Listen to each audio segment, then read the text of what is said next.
Just trying to get connected with Diana Buttu. Just a minute.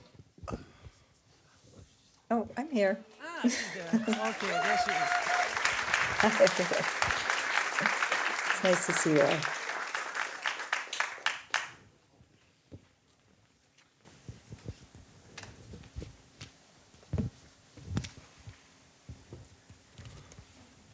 So thank you for hosting us and having us at Spore again. Good evening, everybody, and welcome to Zeit zu Reden, panel number 13, and our second round with Zeit zu Reden International, the English edition of Zeit zu Reden.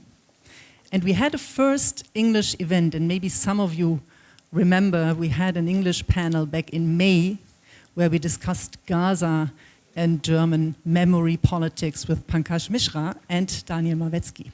So why do we do this? Why do we do English, an English version of Zeit zu Reden?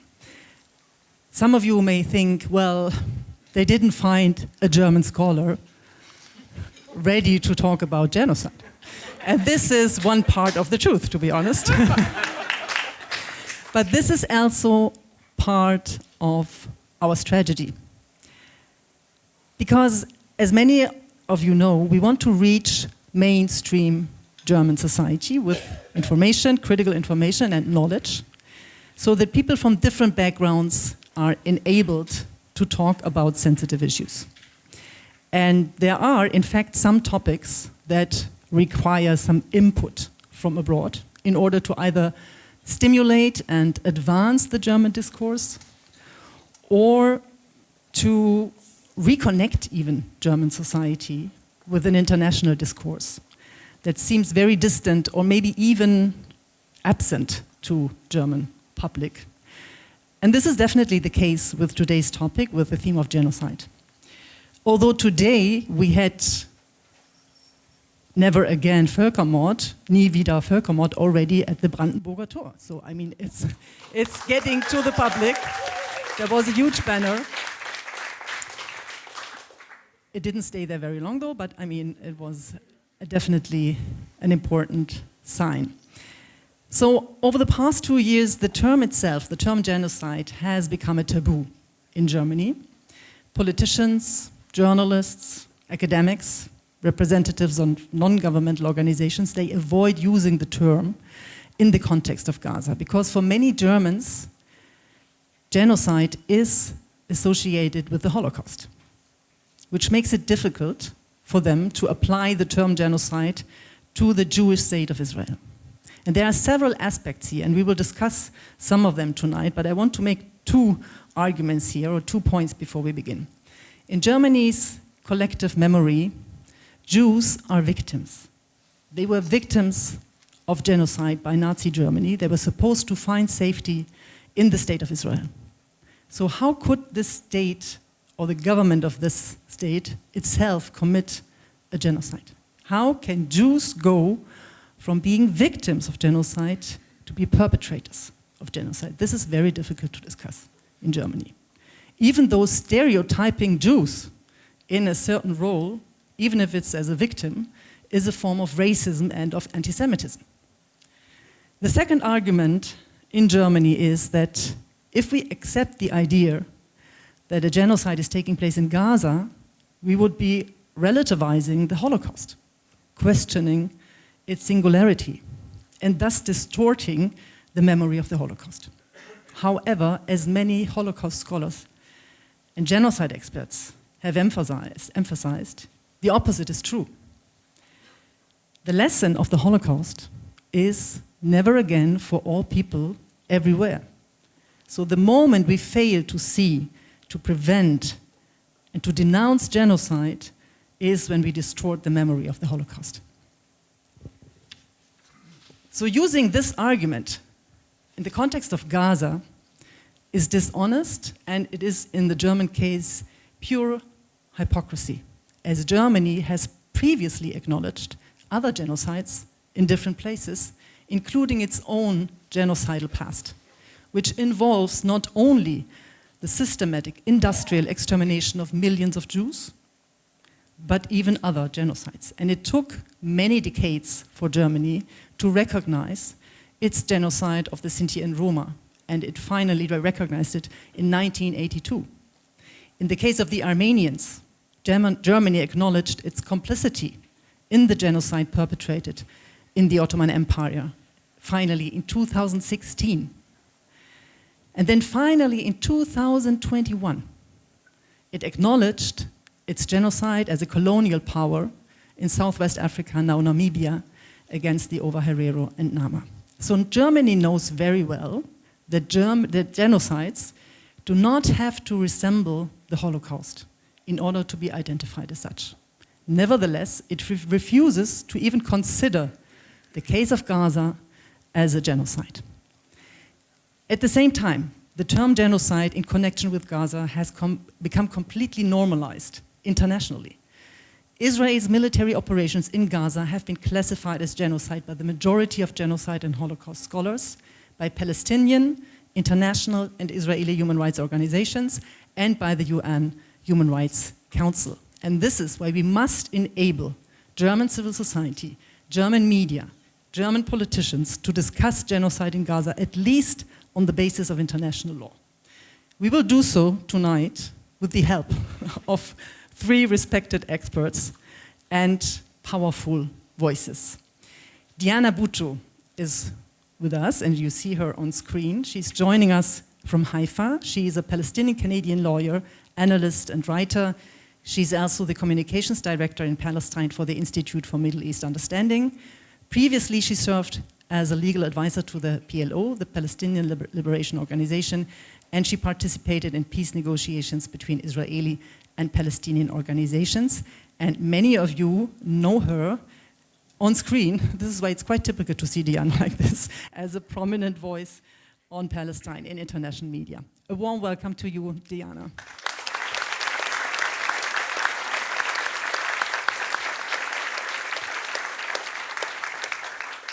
Mouin Rabbani is a researcher, analyst, and commentator specializing in Palestinian affairs, the Arab-Israeli conflict, and the contemporary Middle East, West Asia. He is co-editor of Jadaliyeh and a non-resident fellow at the Center for Conflict and Humanitarian Studies based in Qatar.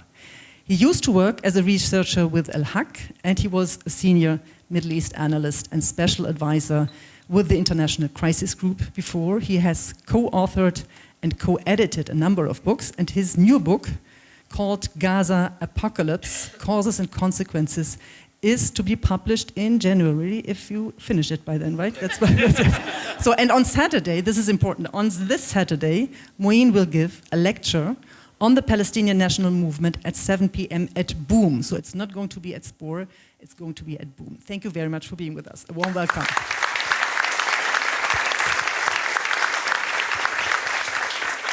And Michael Sfard is with us. He's an Israeli human rights lawyer, specializing in international human rights law and the laws of war. He serves as the legal advisor to several Israeli human rights and humanitarian organizations, as well as peace groups, including Yesh Din, Breaking the Silence, B'Tselem, and Peace Now. He represents Palestinian communities, as well as Israeli and Palestinian activists, and advises international human rights and humanitarian NGOs. He frequently publishes opinion pieces in the Israeli and international press, and among his books are The Wall and the Gate, Israel, Palestine, and the Legal Battle for Human Rights, and the recent book is Occupation from Within, a journey to the sources of the judicial coup, which will be published soon in English and German, hopefully. A warm welcome to Michael Sfard.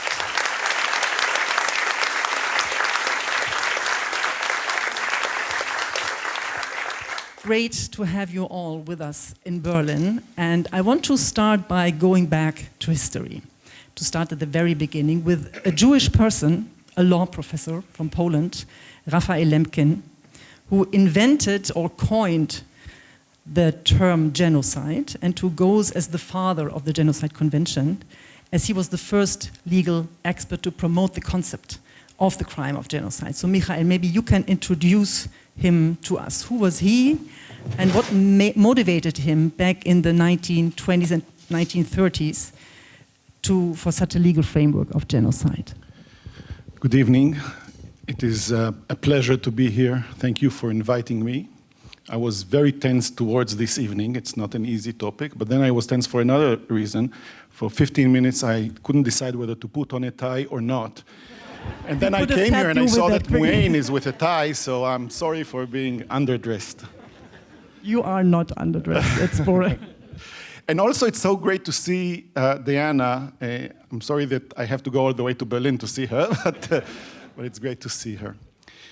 Raphael Lemkin was a Polish Jewish jurist who studied law in Lvov. That's the Polish name for what became Lemkin when it was under German rule, and Lviv when in Lemberg, sorry, Lemkin is his name, Lemberg, and then Lviv under Ukrainian rule, and he was obsessed with a phenomena that he spotted, a phenomena that is not, to his understanding, defined in the then international law, and that was a phenomena of actions, a policy of coordinated actions carried out in order to undermine the essential features, essential needs of a human group in order to eliminate that group, to erase that group. And when the Nazis have conquered his hometown, his home city of Lvov, he ran away, he escaped, but he continued in his legal endeavor. And he was subscribed to the publications of orders of Nazi rulers in different areas of Nazi occupation. So he was exposed to the different orders that were issued. Order that prohibit Jews from boarding trains. Orders that confine Jews to live in certain places, ghettos. Orders that prohibited Jews from exercising several professions. And of course, then deportations and to places where no one came back from. And he looked at all these trees and saw the forest, so to speak. And he coined the term genocide, thinking of this phenomena of a planned, coordinated action on different spheres and different levels, not only killing people, not only slaughtering people, but also undermining or eliminating the political structure of a group, undermining and eliminating the economic resources of a group. Of course, committing actions that would eliminate the cultural riches of groups, the language of a group, and taking into incarceration or killing spiritual leaders. And he coined the term genocide.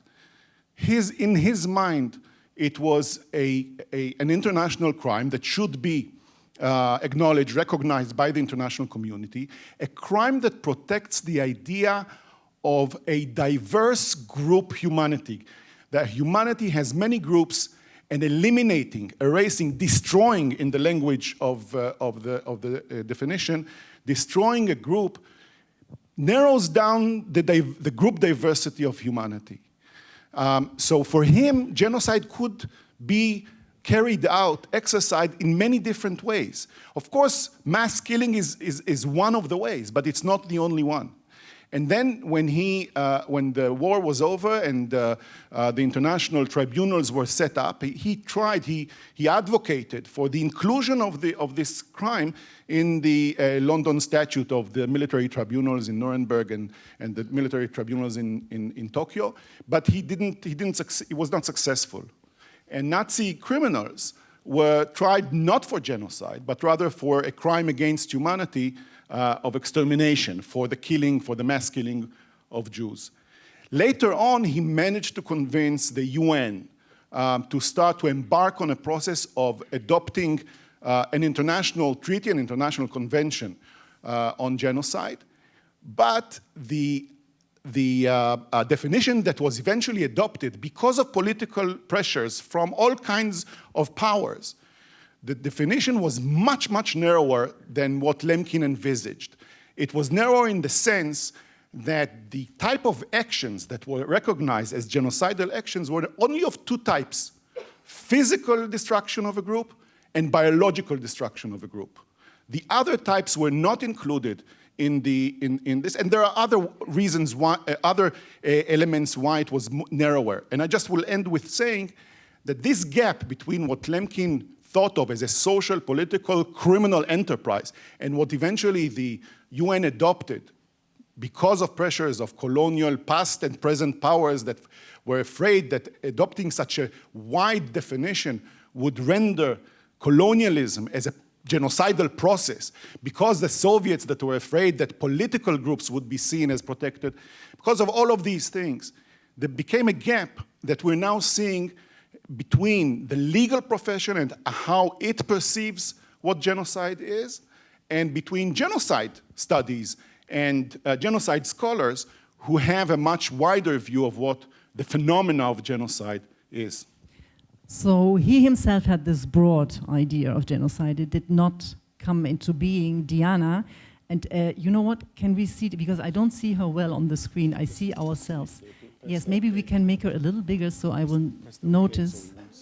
Sorry, yes, because the last time the audience had to tell me when our guest from Jerusalem wanted to say something, so I want to avoid, yes. Okay, that's great, thank you. Thanks, Hayek. Much better view, yes. So Diana, it took until December of 1948 for this convention to be approved, and then it took even 3 more years to come into effect. What does it say, and how much different is it from what Michael just explained to us from Lemkin and his vision on the definition of genocide? Well, I'm going to actually avoid your question, not answer it. And the reason I'm not going to answer it is because, one, it would be very presumptuous of me to be standing in the position of a genocide scholar, because I'm not one. There are people who have spent their entire academic careers being genocide scholars, and that is definitely not what my past has been, and I don't think that that's what my future is going to be either. But what I do want to say is that the academic basis of all of this, for me, is totally irrelevant when it comes to what we're seeing in Gaza today. And the reason that, for me, it's totally irrelevant, it might be relevant for Michael, it might be relevant for Mouin, it might be relevant for people in the audience, but the reason that it is irrelevant for me is because when we go down this very narrow path of simply demanding that what Israel be doing somehow fit into this very narrow, circle, we're ignoring all of the other harm that has been created and that Israel has done over all of these years, and what they're doing right now as well. So I want people to not behave as though they're international lawyers or that they're genocide experts or genocide scholars, and really step back and look at what we have seen and witnessed over the course of the past 2 years. And dare I say even beyond that, but let's just look at the past 2 years to begin with. And ask ourselves whether what we've seen, what we've heard, what we've read others writing about, because sometimes Palestinians are not exactly trusted. I'm not really sure why. That's a real deep form of dehumanization. But to ask ourselves that what Israel has done doesn't meet the definition of genocide, or doesn't meet the definition of war crimes. Instead of asking us to constantly be in the position where we are having to show just how bad Israel is, why isn't it that they have been forced to show the exact opposite? When I look around and I see that Israel has bombed all 36 hospitals, and there's absolutely no excuse under international law, and I know you mentioned that your audience likes these terms of international law. There's absolutely no excuse for the bombing of hospitals. And you ask yourself, why is it that 36 hospitals have been bombed? When you ask yourself that by Israel's own statistics, 83% of the people who've been killed are civilians. when you ask yourself that with all of this technology that we've seen developed since the Genocide Convention was passed, that we're actually seeing higher numbers when it comes to Israel rather than lower numbers. This is the state that claims to be so technologically advanced. And we're seeing just the wholesale destruction of everything from cities to infrastructure to hospitals to the ability to sustain life. And we're still demanding that Palestinians somehow squeeze themselves into these fine terms. And if they don't, then we give Israel a pass. So I say this with all humility in saying that this is not. I'd be overstepping my boundaries, and I'd be stepping on the toes of scholars who've spent an entire lifetime doing this work. And so I'm not going to do that. And my last comment, which I should have said this from the beginning, and I was incredibly rude in not saying this, is I want to say hello to my very dear friends, Mouin and Michael, who I haven't seen for a very, very, very long time, for reasons that we all know. It's in addition to seeing the destruction of a place that is near and dear to all of us, we've been so pulled in so many directions, and I miss my friends. So I just want to say hello to you all. Thank you very much, Diana. I do have to insist to once and for all to give the content of this genocide convention, which is at the basis of everything that we are going to discuss, and as a lot of scholars and organizations has come to the conclusion that even under this definition, Israel is committing a genocide in Gaza. So it is any of the following acts committed with intent to destroy in whole or in part a national, ethnical, racial or religious group.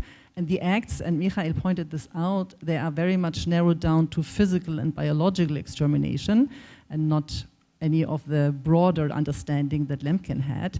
So this includes killing members of the group, causing them serious bodily or mental harm, destroying their living conditions so as to bring about their destruction, preventing them from giving birth, and forcibly transferring their children to other groups. So these are the 5 criteria, out of which 4 have been met in Gaza, according to the UN International Human Rights Body. So why was the definition narrowed down? This is something that we need to talk about, and Michael already gave a hint, but Mouin, what would you say at that time? Were there political motives behind that, probably, because the newly founded UN and its member states, maybe they were afraid of their own colonial history and to get into trouble with this broader definition. What would you say?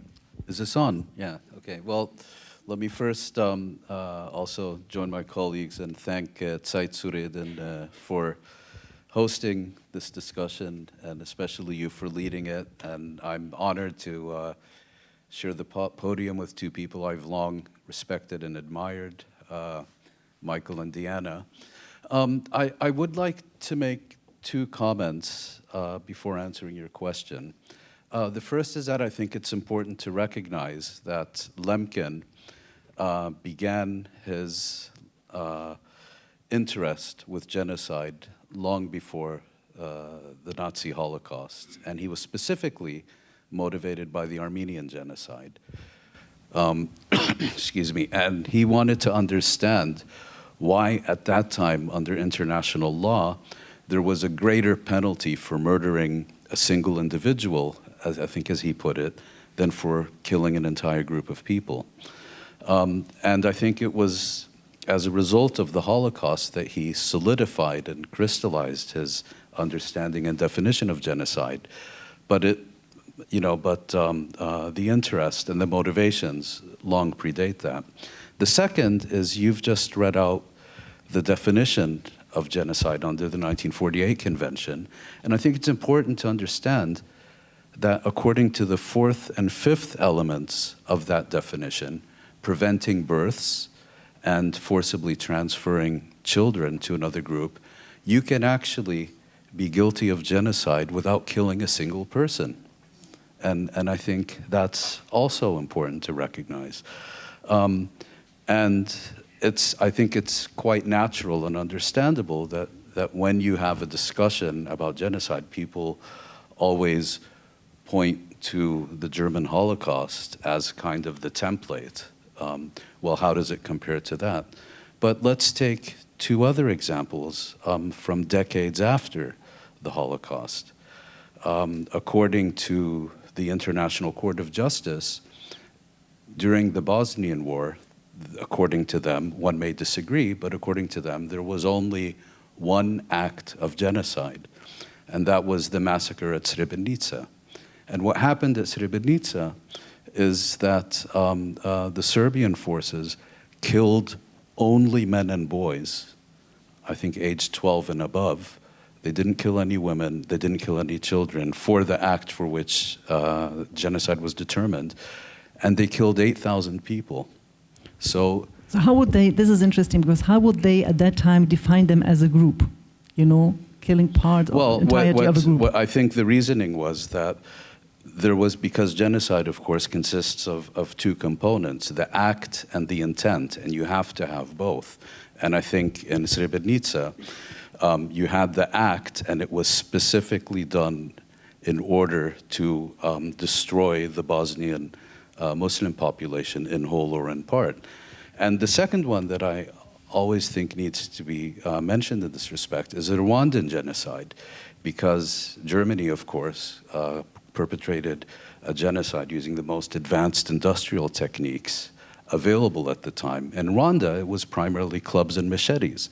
So I think, you know, we need to understand every genocide is unique in terms of methods, in terms of victims, in terms of numbers, in terms of so many. So the idea that there, you know, that for anything to qualify as genocide, it has to repeat or have in common aspects with something else, I think doesn't make sense, especially, I mean, if you compare how different the Armenian and Nazi genocides were. So I think it's perfectly, you know, taking into consideration everything Mikhail and Diana said, I think we have to accept that we need to discuss and analyze every case of real or presumed genocide on its own terms. And in that respect, I think, you know, when you look at the Genocide Convention, of course, as Mikhail pointed out, Lemkin had a much broader understanding of this phenomenon than did those who formulated the 1948 Genocide Convention. But who were the main actors? You know, Britain, the United States, the Soviet Union, and they were very keen to exclude practices that would have seen themselves guilty at the moment of inception, so to speak. And I think that explains why it was such a restricted definition. Why, for example, Lemkin felt that political communities should be one of the protected groups, and that was excluded. If I'm not mistaken, Lemkin also wanted what we now call ethnic cleansing to be, but this was also, you know, very shortly after millions of German-speaking groups were pushed out of Eastern Europe and others. So there was that as well. And clearly, you know, colonial powers were engaged in demographic engineering throughout their empires. So, you know, we have what we have, and we have a definition that I think Lemkin would find much too restrictive, and that many of us would find much too restrictive. But then I would go back to Diada's point and say, okay, why don't you demonstrate why it's not? Now, you rightfully pointed out that it's not about the number of victims, and it's not about the cruelty of the crime. So you can kill 1 million people without committing a genocide, and you can kill one person or even none to be convicted for genocide. And it's interesting because in Germany, in 2021, an Iraqi member of the so-called Islamic State group was sentenced to life for the murder of a Yazidi girl, and he was convicted of genocide in Germany. So Germany was the first country at that time, and still is until now, that convicted as a former member of ISIS for genocide. And it was this court in Frankfurt that really wrote history at the time. So Germany is a country that sometimes steps up and pushes international law in a certain direction and sometimes seems to be blinded. Now, usually, Michael and Diana, maybe going back to you as the legal experts, usually politicians or military leaders, they don't give public orders to exterminate an ethnic or religious group. It's we're going back to the point of intention. So there needs to be an intention to kill or to exterminate a certain group. So what kind of proof does it need, for example, for the ICJ, for other legal institutions to recognize crimes as a genocide? And how do you prove that? How do you prove that a perpetrator has the intent really to destroy, in whole or in part, a group? So we discussed. So we mentioned the narrowing down of the definition of what acts constitute genocide. There was a second layer of narrowing down the possibility of classifying an act as an act of genocide, and that was done by international tribunals. Now, I want to say, I'm describing what the case law is, and of course it can be and maybe should be criticized, but we should know what the case law is like, because we have one international law, and that's the international law we have, and that is what it could change. The International Court of Justice is not locked and not committed to its own precedences, and definitely it can change, and in that respect there is an interesting fiasco with Germany, which we'll get to in a moment. But the International Court of Justice has ruled several times that if you don't have a direct evidence for this special intention, the intention to destroy a group or part of a group. By the way, part of a group means a substantial part, an important part that if it is eliminated, it risks the life of the whole group because it's such an important part. Also, it doesn't have to be numerically, it has to be, it could be qualitatively, okay? Like in the case of Bosnia. Like the case of Bosnia, it was the group was the Muslims of a certain area, and Srebrenica was a major center, and the women and children that were not killed were deported. So it was eliminating that group through different means. Now, so one way is to have a direct evidence, which usually you don't have. You don't have operational plans that say we will now commit a genocide. And so the question was, can you, as you do in criminal law, in regular criminal law, can you infer the intention, the special intention, from the deeds? The deeds show something. They tell something about your intentions. Can we infer, if someone puts a gun to your head and pulls the trigger, I can infer that he probably wanted you to be killed. And the court has made a very controversial ruling, that when it comes to the special intention of genocide, of the genocidal intention, it is not enough, it has to be the only reasonable inference from the actions. The only reason, it's not enough that that it is reasonable to infer that seeing what you've done, you wanted to destroy that group. It has to be the only, not even the most reasonable, the only reasonable. Now, the criticism of that standard was that if you don't have people shipped in trains to the extermination camps, then there is no way to prove such a high standard. That's the criticism. But that's what we have today. Now, by the way, Germany, together with other countries, with Canada and the UK and Ireland, and I don't remember the exact group, Netherlands, they filed to the International Court of Justice a brief saying that they think this is a too narrow test, that it is very difficult to prove any genocide, and that this it doesn't have to be like that. That several intentions can live side by side. If there is a genocidal intention, that's enough. If it's reasonable to infer genocidal intention, it doesn't matter if you have other intentions that also are behind the deeds.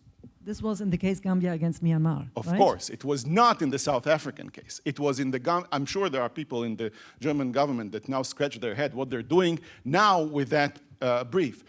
But that's the situation at the moment. If you have a case about genocide, alternative explanations for the deeds, mind you, criminal explanations. I'll give an example.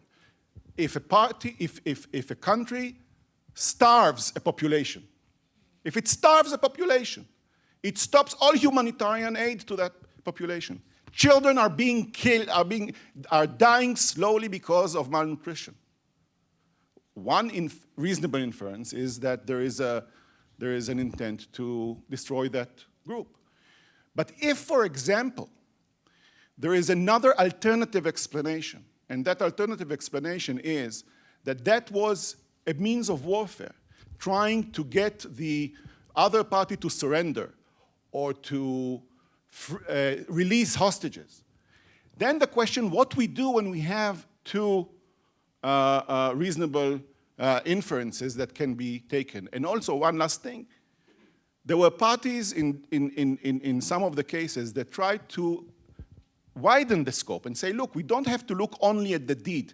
Let's see how they treated this community throughout the years, even before they started killing them or doing genocidal acts. The court said, no, my work is to look at the actual acts and infer from them. So it's a very, very high bar. Now, I have to say, the criticism is clear, but I have to say that one of the reasons why they adopted such a high bar is exactly to create a very, very unique and rare crime. And let's not forget that if someone is not meeting that bar, they definitely, most likely, will meet some crimes against humanity, like extermination, mass killing, which are different crimes, but also very grave crimes. Now, in the case South Africa against Israel, South Africa was very much referring to what Israeli politicians had said. So, Diana, I mean, bringing this all to the case of Gaza, what would you say? I mean, there is even a lot of quotes that were used to prove that there is an intention, because Israeli politicians do use these kind of words. So what would you say, considering the fact that the bar is very high? You know, so I think I stopped at around 470 quotes. I think that I was collecting them for some time. And I think it was around 470 when I just decided to stop because it was getting exhausting, and it affects you also. And these were not mild statements. These were statements from all levels of government and pretty much from all across the spectrum. And now I have to be clear in saying across the spectrum, because the Israeli political spectrum is actually much tighter and smaller than people tend to imagine. There's the extreme right wing, which is kind of the fascist right wing. And then the center, which people call the center, would actually in most countries be considered very right wing in Israel. So within that spectrum, there were quite a number, just from October to December, huge number of statements. Everything from the president, who said there are no innocents in Gaza, to the Minister of Heritage, who said that nuking Gaza is an option, to other ministers who said that all of the homes in the Gaza Strip should be flattened, to the Minister of Defense, who within the first, I think it was 24 or 48 hours, said that there will be no food, no water, no electricity, no fuel supplies entering Gaza. These are human animals that we are dealing with. And so while we can, some people said that these were statements that were made in the heat of passion, but the statements were then matched by deeds as well. And you know, as Michael was saying, in any in any criminal law around the world, there's always going to be two elements that you need, with the exception of traffic laws, by the way, that you're always going to need to have two elements to be found to be convicted of a crime, and that's doing the act itself, but also you need to have the intention to do the act.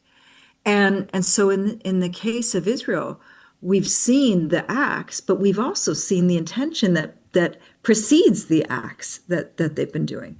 And so using the case that Michael was mentioning of the issue of starvation, the issue of starvation is, we can look at it, of course, through the lens and perspective of genocide, which we should.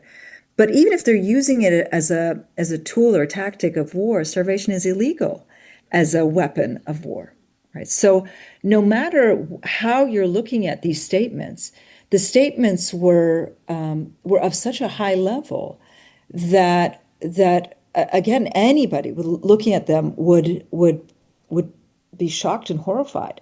But then they were also matched by the deeds. And even when in January, and then I guess in February, and again in January, March, and May, when the three ICJ provisional measures rulings came out, in each of those rulings, there was a decision by the ICJ saying that Israel needs to bring down the incitement and that they need to prosecute people who are inciting. And there have been no prosecutions. And they didn't bring down the level of incitement, quite to the contrary, where it's now coming out more and more often that soldiers were given an absolute green light to do whatever it was that they wanted to do. So much so that we're now hearing just horrifying testimony of everything from raping not only people who were in prison, but raping people as they were crossing checkpoints, to killing people at whim, to destroying homes, to shooting anybody that they saw in sight. And this was all seen on, unfortunately, we all saw it on social media.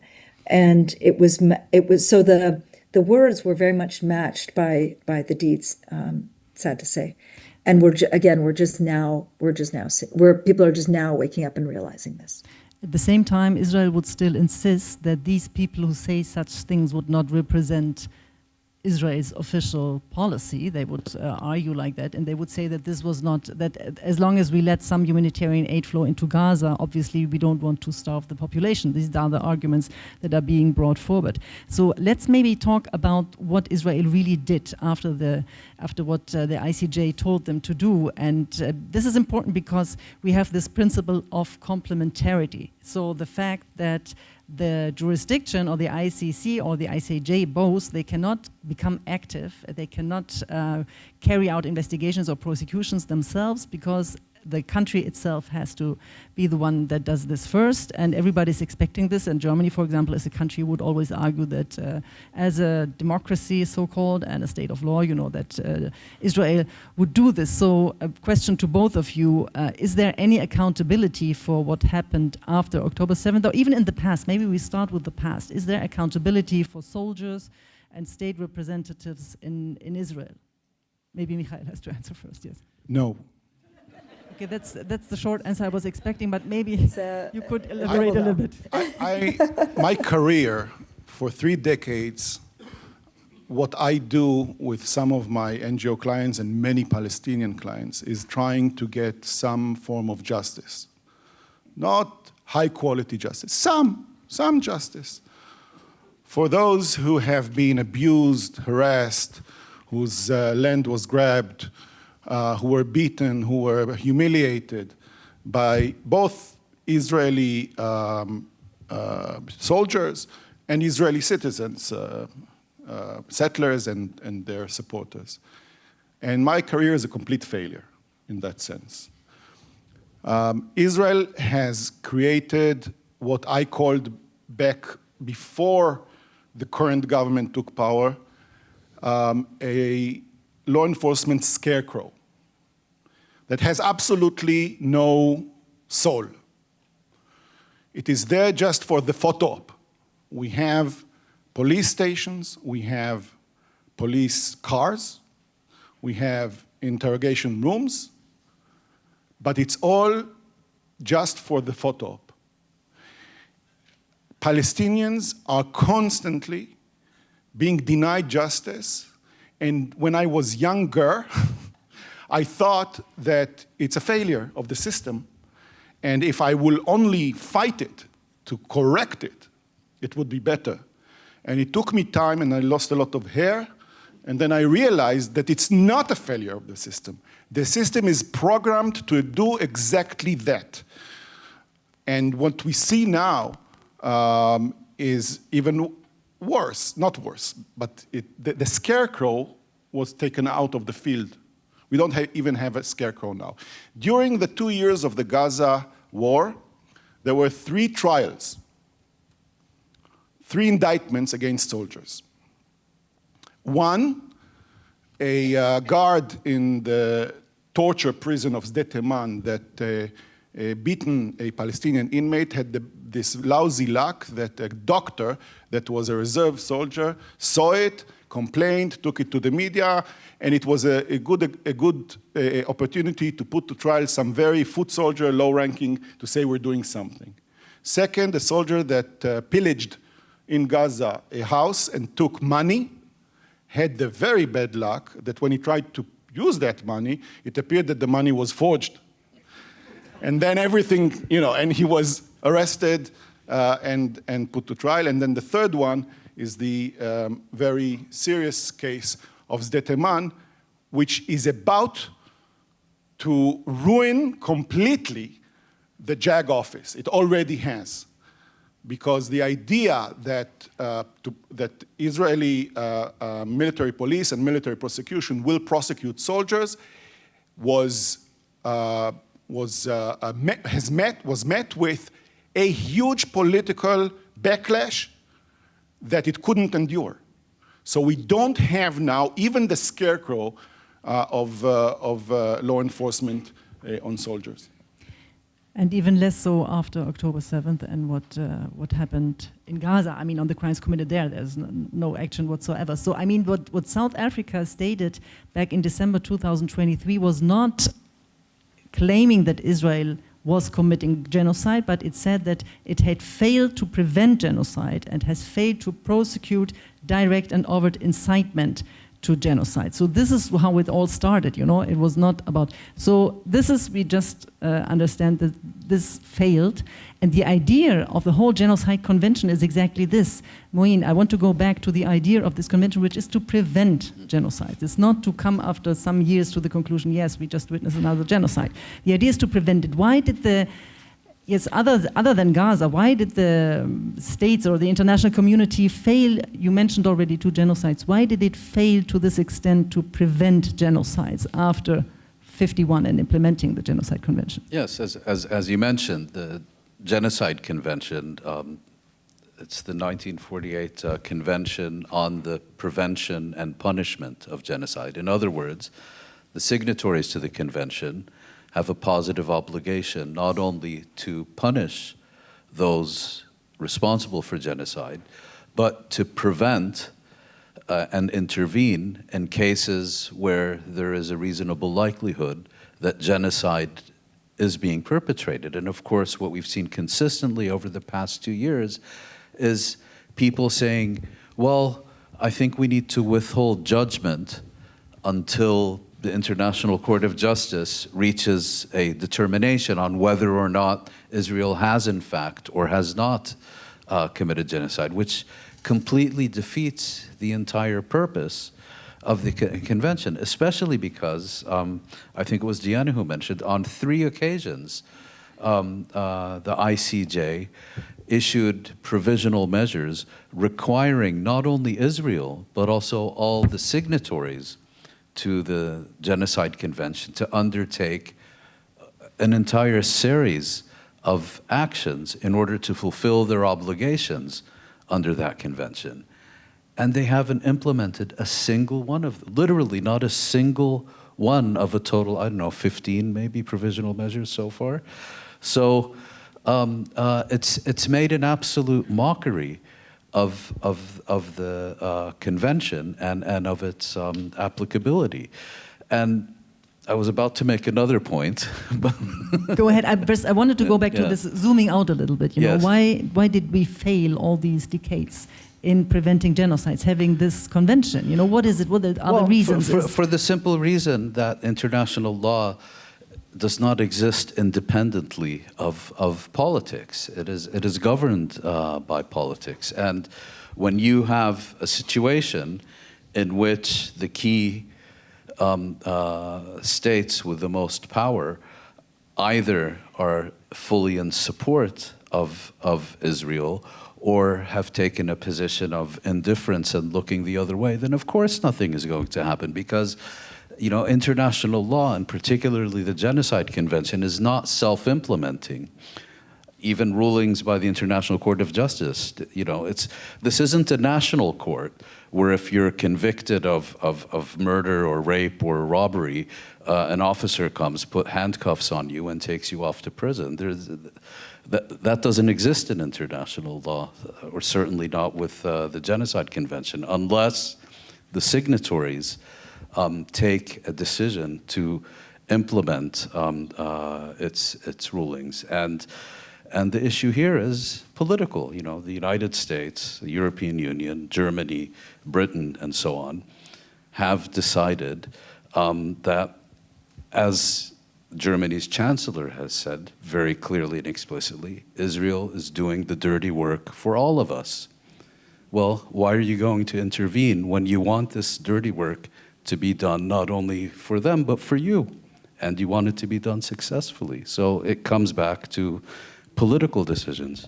So in the end, by claiming that we have to wait for any ICJ ruling, we are just letting it happen and watching it. But who usually, or in the past, who decides if crimes amount to genocide? In the case of a state, depends on the perpetrator, right? If it's a state that is committing the genocide, it would be the ICJ, right? Or am I wrong? In the past, who decided, Michael, who was committing a genocide? If it's a non-state actor, what happens if it's like ISIS, the so-called Islamic State, or now the Rapid Support Forces in Sudan, for example?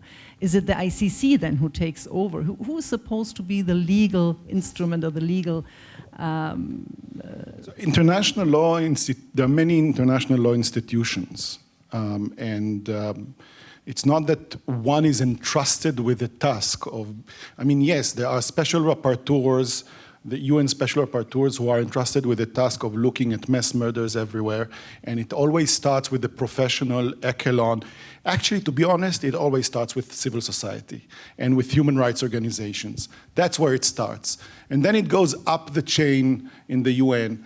And yes, the question is not each organ can recognize a genocide. A state can recognize that another state or a non-state actor has committed a genocide. A union of states can recognize. There are international commissions of inquiry that the Human Rights Commission can set up. And then, of course, there are the tribunals, international tribunals.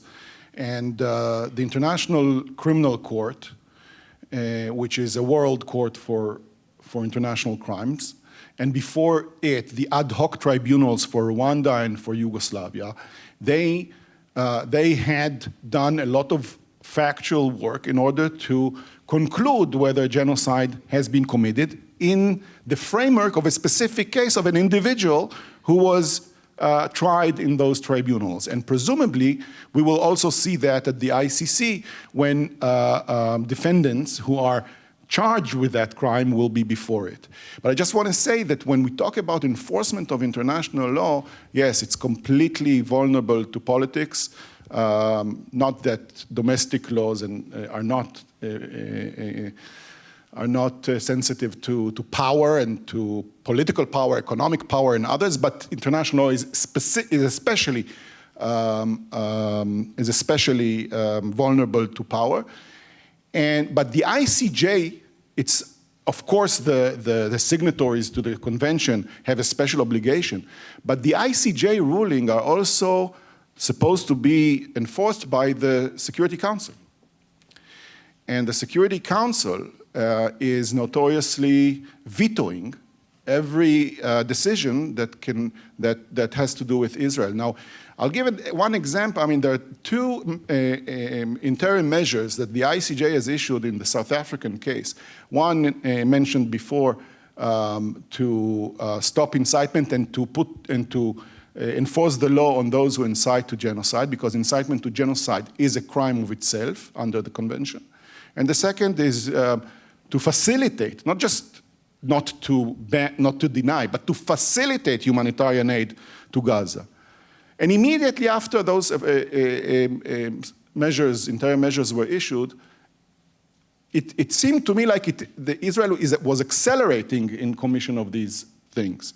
And I've been involved in several attempts to mobilize the Attorney General in Israel to actually start launch investigations for clear incitement to genocide, not to war crimes, not to crimes against humanity, clear incitement to genocide by social media influencers, by artists, by those who call themselves journalists, by ex-generals, by politicians, cabinet ministers, you name it. I mean, we were drowned in genocidal incitement.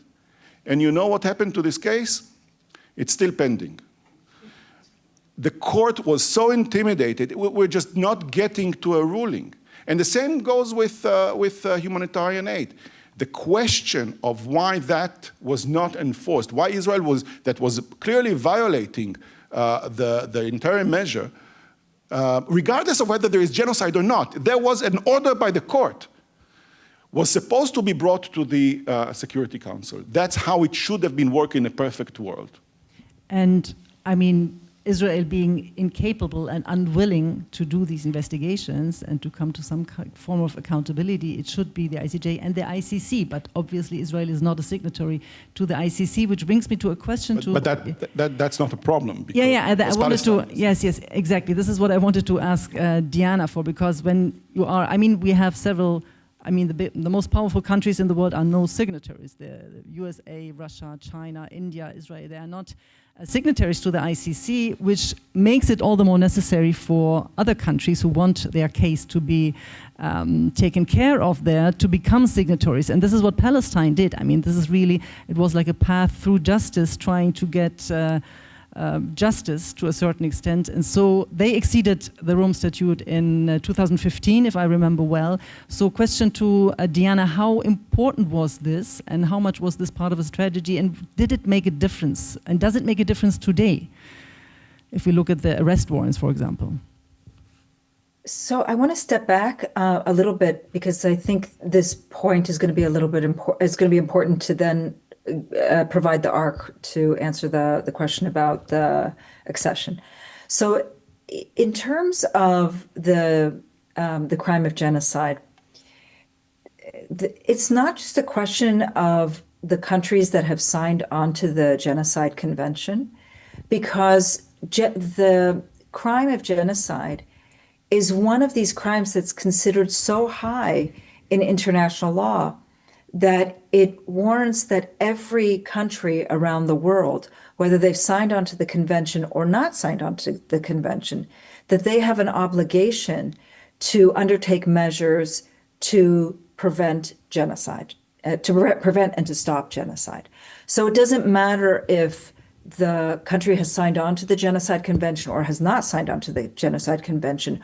All that matters is that when you have a ruling such as the one that has come out from the ICJ, that then demands from all of the countries around the world that they do whatever they can to act in order to stop or to prevent genocide. So too is in 2005, there's a big hoopla that happened in the United Nations regarding this idea of the responsibility to protect. And the hoopla surrounding the responsibility to protect was this idea that again, we as a global community have to protect one another. And if states are not going to do what's necessary to protect people, then the international community as a global community has to come together and act. So in both of these situations, we've seen that there have been clear instructions that the world needs to act. And yet, as both Michael and Mouin have said, the reason that they haven't is because of politics. Now, going back to the issue of the ICC and the ICC when Palestine acceded to the Rome Statute, they did it for a reason.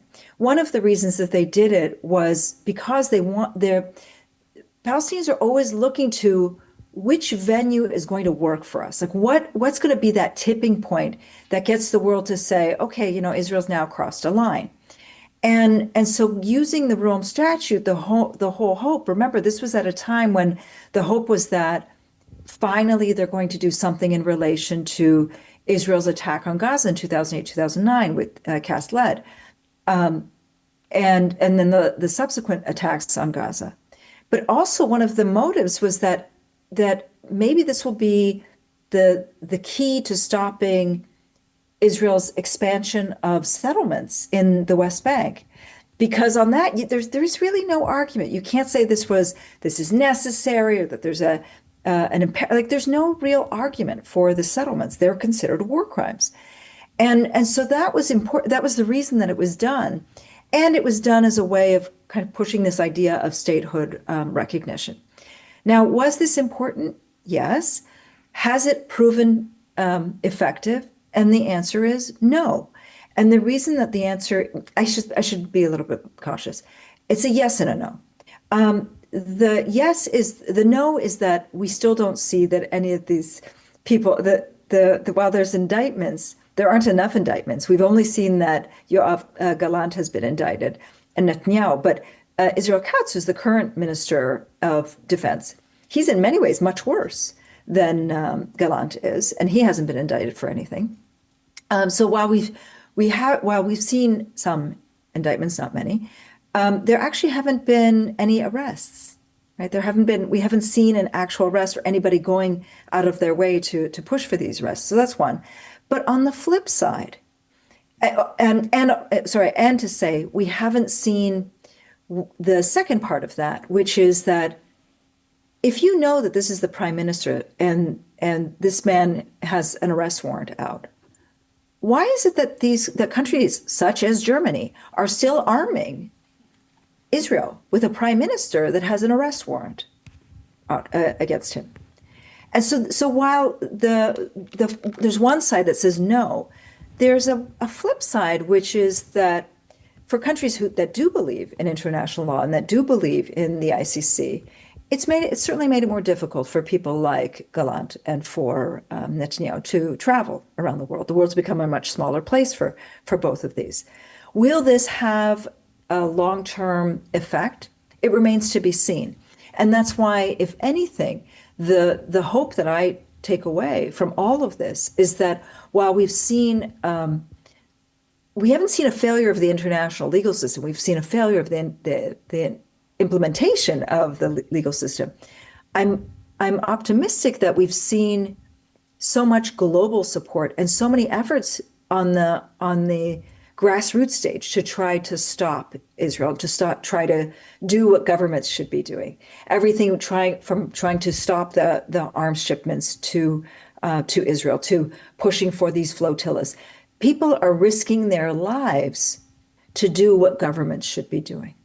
Now, let's link this judicial path then a little bit more to politics, Mouin, because when you look back at how the international community or some members and some states reacted to the accession of Palestine to the ICC, it was interesting how they would argue, and it was Germany exactly that would argue that the accession of the state of Palestine to the Rome Statute and the referral to the situation in the West Bank, East Jerusalem and Gaza to the prosecutor was controversial because they would argue that Palestine was lacking statehood and the court does not have jurisdiction in this specific situation. There is no clearly determined Palestinian territory over which Palestine would exercise sovereignty and jurisdiction. So this is one of the arguments probably that would support the recognition of Palestine as a state, right? So this is all where it's maybe connected to the fact that Germany until now does not want to recognize the Palestinian state. Is there, you could always argue how necessary it is because people would say it's just symbolism to recognize Palestine, but maybe it has this legal effect that Germany then wants to prevent. Do you see that connection? Yes, I mean, if it was such an insignificant issue, I don't think Germany and other countries would have expended such huge efforts in trying to prevent it and in trying to minimize its significance. I will say, the Palestine declared statehood on the 15th of November, 1988. By the early 90s, most of the international community had already recognized Palestinian statehood. Until 2024, the only Western state that had recognized Palestinian statehood was Sweden in 2014. And then all of a sudden, Norway, Spain, Ireland, Slovenia, Belgium, Malta, Canada, and a few. And you have to ask yourself, why did they suddenly see the light? And I think there's a very clear explanation that there has been an explosion of pro-Palestinian activism in each of these countries. Palestine has become the litmus test for humanity and decency in many of these societies. Now, at the same time, these governments are committed to business as usual. So what do? You have a choice. You can implement concrete policy changes in terms of your relations with Israel, your sending of weapons to Israel, the way you deal with your own citizens who serve in the Israeli military, or you can take symbolic measures like recognizing Palestinian statehood. So at one level, it's the ultimate diversion. It's the ultimate deflection. But at the same time, and the reason that Israel had such a meltdown about these recognitions is not, it wasn't, in my view, maybe you'll disagree, I don't think that they were necessarily worried about recognition as such. Of course, they would have rather not had it. But I think what really put the fear into them is that this is the first time since the late 19th century that Western governments have taken decisions in support of the Palestinians, not for reasons that have to do with their relations with Arab states, not for reasons that have to do with exasperation with Israeli conduct, but in response to popular demand by their own citizens. And I think what really worried them, what really worried the Israelis, is, okay, today it's recognition. Is it going to be an arms embargo tomorrow? Is it going to be voting against us in this or that committee next year? And if I could just add one point to Diana's last observation, you could make the same argument about the International Court of Justice accepting to take South Africa's application to a full hearing, or the ICC indictments. But especially in countries like Germany or in Europe, what I think the real political significance of these legal decisions is the way that they have legitimized, enabled, facilitated public debate about issues that were formerly taboo. I mean, I grew up in Holland, a country where the establishment of Israel in the public imagination was seen as something that was done as a form of reparations to the Jews after the Holocaust. So people didn't look at it as the outcome of the establishment of the Zionist movement in the 19th century, of the British Mandate. People saw it very much through the prism of the persecution of the Jews and the ending in genocide in the 20th century. And that made it very taboo to talk about Israel the way you would talk about any other state. But when you have the highest court in the world saying that there's a plausible allegation of genocide against Israel, a state that was seen as a response and reparations for genocide, then it becomes legitimate to talk about things that previously were considered entirely taboo. So that, I think, is the real value of these legal decisions. Now, the reluctance to talk about Gaza and genocide usually comes along with a little bit of more maybe ability or to talk about the situation in the West Bank. So I want to talk about what's going on in the West Bank and how would we categorize this, because what's going on there is the highest number of settler violence for decades. In 2 decades, whole herding communities have been depopulated. The settlements are an all-time high. So what are the legal definitions, Michael and Diana maybe, what are the legal definitions of crimes taking place in the West Bank? Is it forced displacement? Is it ethnic cleansing? Is it apartheid? Or does the definition of genocide apply to the West Bank as well? What would you say? So first, I just want to touch the point of why Israel is so concerned about recognition of Palestine. I want to add to what you said the following. Israel has been accustomed to a reality in which Palestinians have no agency. They're not sitting in the rooms. And by the way, this is happening now with Gaza. I mean, there are no Palestinians in the room where the decisions are made about them. Tony Blair suite. To the Tony Blair suite. To take New York City's mayor, Zaharan Mamdani's beautiful sentence about politics. For Israel, geopolitics is something that is done to Palestinians. It is not, Palestinians are not doing it. And recognition brings Palestinians to many, Palestine, to many rooms. So at least, this, even if the room is against them, even if they're not in a majority, even if there is a veto, still it's not something that Israel wants. That's about recognition. And by the way, the question of recognition is also the question of whether the countries, the states that have recognized Palestine, will they take seriously their own recognition? Because recognition is not only words, it has to be accompanied by deeds in international organizations. West Bank. West Bank is, again, for me, the West Bank is where most of my work is done.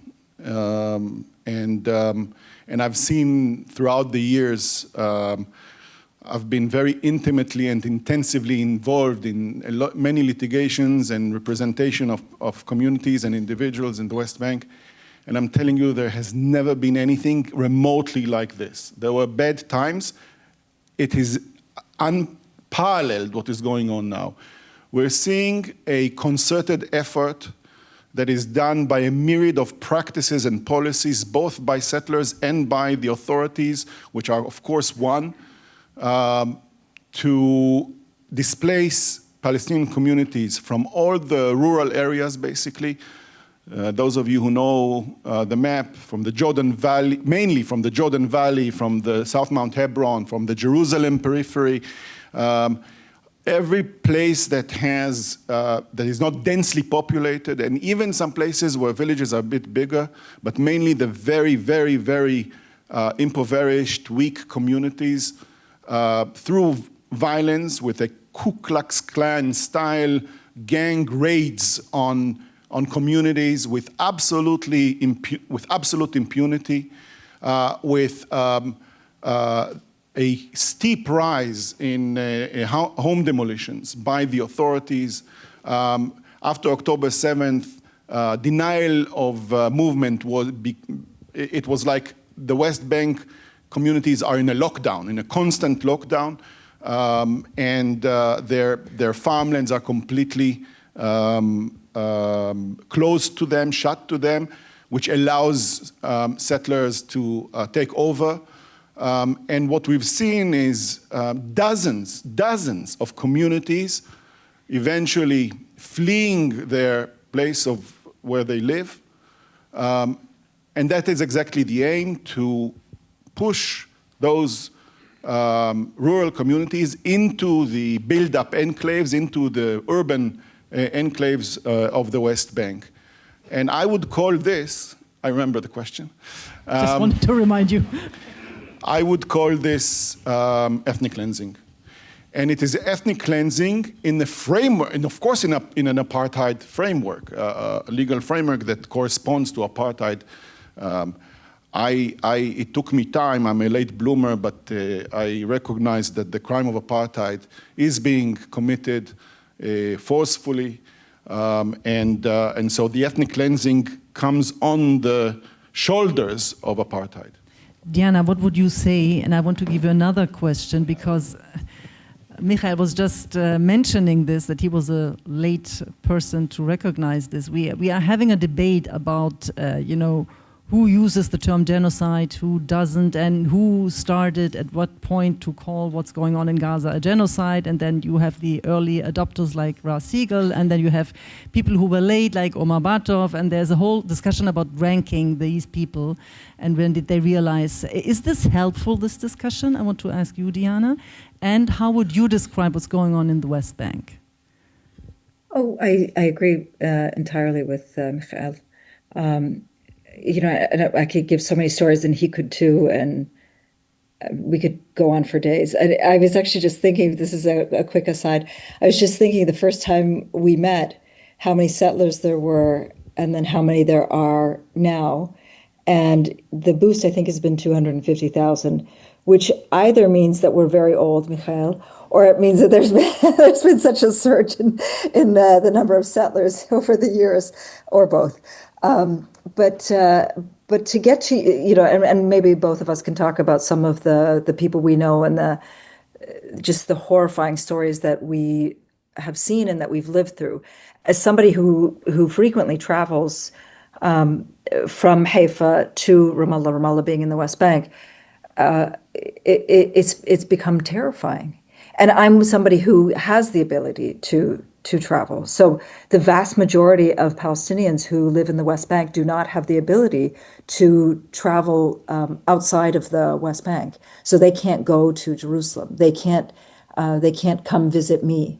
My dearest friend has never been to my house. And so I have that ability to go into the West Bank because I hold the Israeli citizenship. And so Israeli citizen, so it's a closure that is one way. I can go in and I can go out, but Palestinians cannot. And over the course of the past few years, I've seen everything from entire communities that have been wiped off the map to places, entire towns that are now entirely walled with barbed wire, Sinjar, for example, entirely walled with barbed wire, which is just a terrifying sight to people who've been attacked by settlers, and some of them their kids killed, with the settlers operating with complete impunity and in concert with the army. And, this was happening before October of 2023, but now it's been given the green light. And the reason that it's been given the green light is because what the plans are for this state is that they want to formally annex. It's already been annexed. The West Bank has already been annexed, but they want to formally annex the West Bank. And the Minister of Finance has made it clear that they will annex 82% of the West Bank. Now, why 82% and not 100%? Because Palestinians live in 18% of the West Bank, which is the built-up areas. So yes, it's ethnic cleansing. Yes, it's apartheid. And it's important to keep that in mind. And it's actually even beyond all of that. It's beyond all of that. It's an engineered and terrifying form of slow engineering, slow ethnic cleansing, just in the same way that we're seeing a slow and engineered form of the same in Gaza before 2023, right? And is now, there too little attention? Is this, Yeah. Sorry, I wanted to get to the question of is it just helpful? because in between the two maybe. So is the fact that we are so much focusing on what's happening in Gaza and then kind of turning a blind eye to what's going on in the West Bank, does this have to do with this focus on genocide, that this debate is very much, focused on this allegation, and then we forget maybe that there are other crimes? Sometimes it seems as if ethnic cleansing or war crimes or crimes against humanity are not that bad like genocide, so maybe it's not helpful in that sense to only focus on this allegation. Look, violence against Palestinians has become so normalized. and the settlements have become so normalized, and that all of it has become so normalized. So it's not at all surprising to me that the world is now looking only at Gaza. It's only, you know this as a journalist, that if it bleeds, it leads. And that's the way that the world has always looked at it. But in the case of Palestine, we have to bleed in very high numbers for them to actually recognize us. And I can give many examples, including most recently with the Palestinian bodies who've been released, been returned to Gaza, to the Palestinian hostages, and they were hostages who were released. There's violence against Palestinians has become so normalized. So I don't think it's just the question of genocide. I think that it's just the ways in which we have been so dehumanized that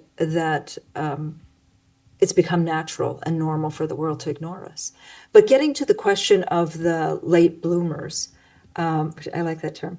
Getting to the question of it, I definitely appreciate people like Raz Segal. And the reason I appreciate him is because the point, and everybody on the stage has mentioned this, the point of genocide and the Genocide Convention and declarations of genocide is not to label it after the fact and then, after the fact have, a land commemoration as we do in Canada or in Australia or other parts of the world. But to somehow acknowledge that there was a genocide and, this is not our land. But it's actually to prevent it. And so what I appreciate very much about Raz was that within the first 10 days, he as a scholar came out and said, look, I see what's happening and I don't like what I see. And this is very much following the pattern of other genocides that I as a scholar have witnessed and I've studied. And the pattern is the exact same. And the amazing thing about that for me was that he didn't bring in his own history as being an Israeli, his own emotions as being an Israeli. Like that all was pushed aside. And he was very scientific and clinical in a way, and he let that lead. So I very much appreciate that. And I can only wish that other people had taken a similar approach in recognizing this for what it was at an earlier stage. I say this because you know what? Because Palestinian voices are never really listened to. So many Palestinians, very early on, like within October, November, were saying this is genocide. And our voices were completely crushed. And it was only when we saw this avalanche of reports that were coming out, and our voices were crushed. Human Rights Watch, nobody really paid attention to. Amnesty International, nobody was really paying attention to. It was really only when we saw that there was a group of Israeli scholars that were saying that it was genocide, and when the Israeli human rights organizations said it, that's when we started to see a change in activity. So I'm certainly not gonna like berate anybody for not speaking up earlier. I can only say that I wished that they had spoken up sooner, because I do think that there would have been a sea change. At that time, actually, and the argument goes until today, the majority, or a lot of countries like Germany and Israel itself, was arguing that Hamas had committed on October 7th genocidal acts. So I have to ask this question to my panel: what about the intentions of Hamas on October 7th? Maybe, Mouin, is in Germany you would call it a Täter-Opfer-Umkehr, this allegation that there's genocide going on in Gaza, a reversal of perpetrator and victim roles, because it was Hamas that started it on October 7th. How credible are these allegations?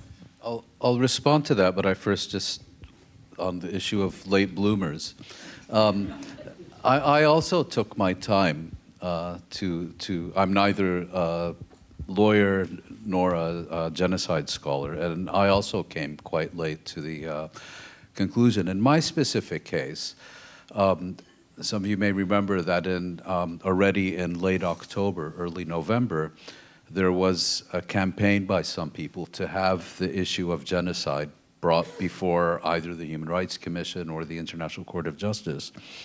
And I spoke to a good friend of mine who's a very well-respected international lawyer, Palestinian, and I asked him, what do you think of this?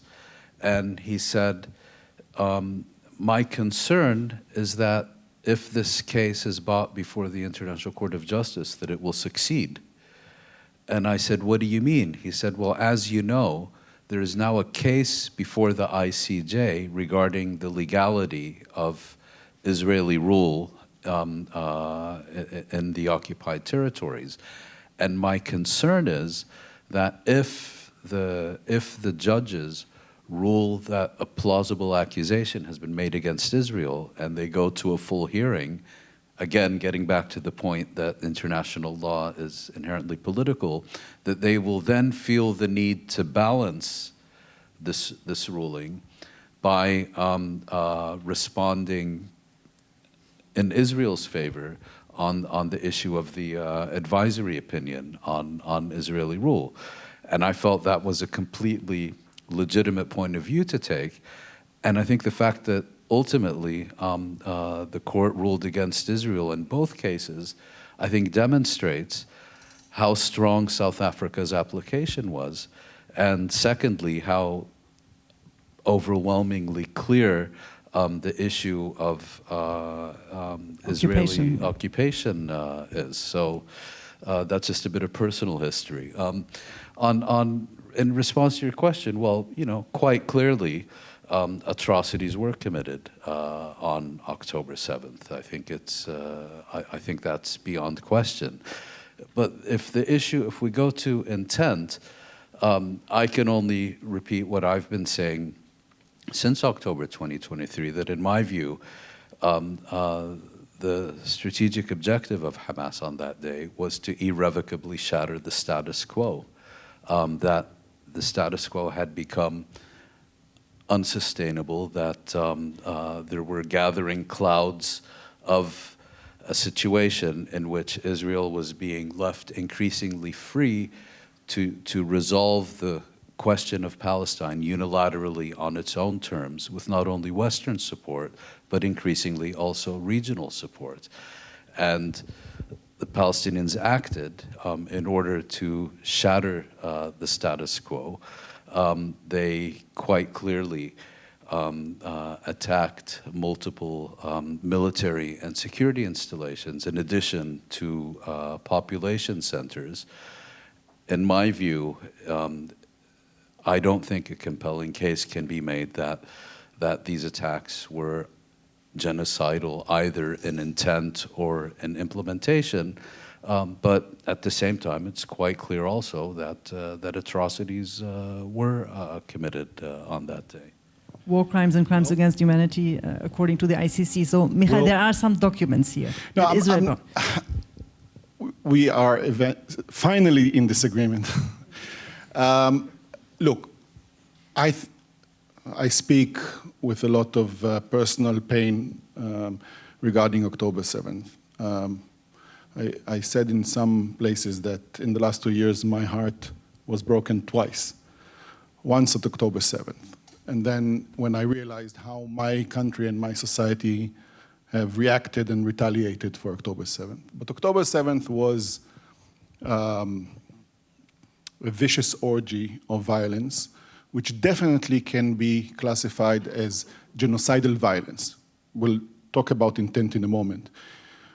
But Israeli communities were butchered systematically, were set to fire. A rave party was, hundreds of people were killed. And so when it comes to violence that is meant to annihilate communities, it's there. Now, the hurdle to find the needed intent is very similar to the hurdle before that, the challenge that South Africa has in its case. Because the question is whether we are looking for only one reasonable explanation or motivation. And then it sounds reasonable for me that Hamas wanted to break the status quo and had political aims. But recently, now there are documents that the Israeli army has issued, and I tell you, I mean, frankly, I cannot trust what comes from the Israeli army spokesperson. But I'm just sharing with you because this is the case that Israel is advancing. Documents that were allegedly apprehended, found in the tunnels, both operational commands and presumably it was even given to the New York Times and it published it, 6 pages in the handwriting of Yihya Sinwar. And if these documents are genuine, then there is, at least there, a case to argue that there was a genocidal intent in the operation, to annihilate a part of a group that is a significant one, the Israeli communities of the surrounding Gaza and the Western Negev. But I just want to say one thing. If it's not genocide, it's not nothing. If it's not genocide, it's a set of and I'm saying it on both allegations. If it's not genocide, then it's vicious crimes against humanity. What Israel has committed in Gaza is a set of war crimes and crimes against humanity, even if the ICJ would not call it genocide. And one of the risks in the very heated debate about genocide, which is important, but one of the risks is that we undermine the severity of other crimes, which are there, and I truly think that there is almost no way to defend the allegations that Israel has committed those crimes. Diana, I want to ask the question to you and give you another question maybe to round it up a little bit and open our debate for questions from the audience. First of all, what would you say about the intentions of Hamas, and do you think that there is any credible hint or document that would bring us to that conclusion that there was a genocidal intent? And then I want to ask you whether if we come to the conclusion that it is a genocide that's been committed in Gaza, when did it begin? Did it begin on October 7th? Well, in the end, it depends on what time of the day they started, but when did it start? Was this the trigger? And did it end with the so-called ceasefire? Is this the end of genocide, or how is it? How would you define that? You know, so in order to talk about the beginning and the end, this is an hours-long lecture, right? Because to discuss you have to understand the history of Gaza. Since I think it was like the mid-1990s, Gaza has been under a form of closure since around the mid-1990s. And since around the late 1990s, the Gaza Strip has been under a form of collective punishment. And what I mean by that is that the ideology was always that if there's anything that happens from Gaza, any form of resistance, anything that happens, the entire population of Gaza is going to pay.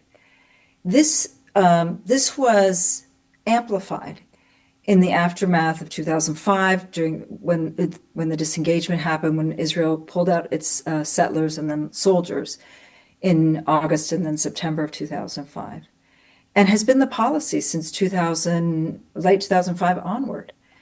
And so all to say that what we've seen throughout history is this slow drip. That's why I was talking about the West Bank, the slow drip of trying to make life so difficult for Palestinians in Gaza that either they eventually leave or they cannot continue to sustain themselves. So, and I can give a few examples. For example, there is no cancer equipment, cancer radiation treatment equipment that's allowed into the Gaza Strip for quote unquote security reasons, which means that anybody who wants to seek cancer treatment has to leave Gaza, but they can't leave Gaza because it's under a form of collective punishment. So for women who are, I'm sure there are a few women in the audience. I don't see them, but for women in the audience who have had breast cancer, they know that this is treatable. But for women in Gaza, breast cancer is a death sentence now.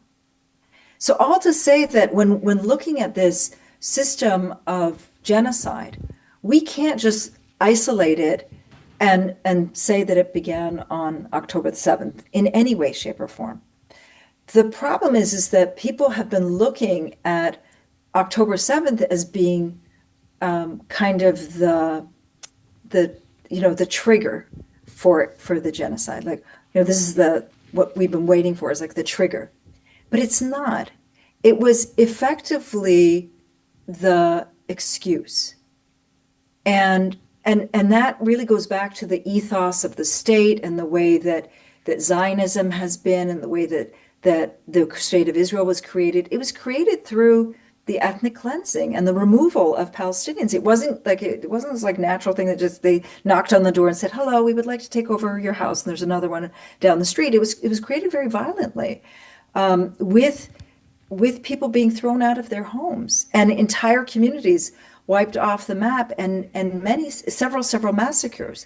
So the idea that somehow this was the trigger is absolutely incorrect. Is it still ongoing? Now this is the problem, which is that it's been normalized.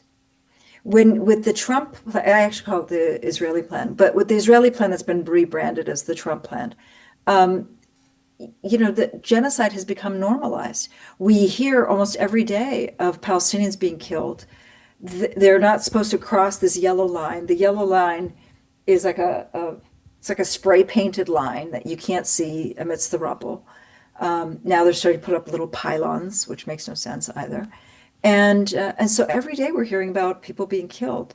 There have been 1,500 homes that have been destroyed since the Trump plan took effect, the so-called ceasefire. And so it hasn't ended, and it's not going to end. And we're only now beginning to see the results of the indirect deaths as a result of this genocide. And I don't think that we're going to really see the long-lasting effects of this genocide in terms of the impact on children, on women, and all of these things for a long period of time to come. So it certainly hasn't ended at all. Mouin, how would you answer that question? When did it start, and has it ended? Well, I can give a clear answer, I think, to the second part, which is that it most certainly hasn't ended. And I think, just picking up on October 7th being a pretext or an opportunity, I think we have to recognize that the Israeli policy towards the Gaza Strip goes back to the early 1950s, where the Israeli leadership felt very strongly that having these hundreds of thousands of destitute refugees right across its border within spitting distance of their former homes was seen by the Israeli leadership as a security threat. Rightly so, when you look at the central role that the Gaza Strip has played in the emergence of the contemporary Palestinian national movement. So going back to the 50s, you already begin to see all these Israeli initiatives or proposals, send them to Libya, send them to Iraq, send them to Sinai, then after 67, send them to the West Bank, send them to Sinai, send them to Paraguay. So forced displacement, ethnic cleansing, genocide. Well, what's interesting is now we have a situation where already in late 2023, Antony Blinken went around meeting with influential Arab leaders, advocating for the forced expulsion of the Palestinian population of the Gaza Strip to Sinai. Problem was, he met with absolute categorical rejection from the Arab states. The Arab states have taken the position, we're fine with the Palestinians being slaughtered in the Gaza Strip as long as it stays there. You can't export them to Egypt or Jordan or anywhere else. And with the Trump Riviera plan, the same thing. So my sense is that Israel's position now, it still wants to see these people removed from the Gaza Strip. It can't do it the way it did in 1948 and partially in 1967. So it wants to create a situation similar to that which you had in Syria a decade ago, which is that there is no organized policy of forcibly expelling the population, but you have conditions of life that are so intolerable that you begin to see individuals, families, groups of people trickling out. So if you can't have a flood, you settle for a stream. I wanted to ask another question, but we'll leave that to the end. I now take questions from the audience. Thank you very much. Up to here. And, sorry. So the idea is the microphone moving around the room, and we're taking always like 3 to 4 questions, and we're taking questions, not lectures. No statements, yeah, no problem. No, thank you very much. Quick question. Do you think what's happening in Darfur and Sudan is a genocide? And why is it getting so little attention, in your opinion? Thank you. Thank you. Another question on that side here. Whoever wants to answer it, please. Is there somebody here, around here? Okay. No. Hello. Thank you so much for being here.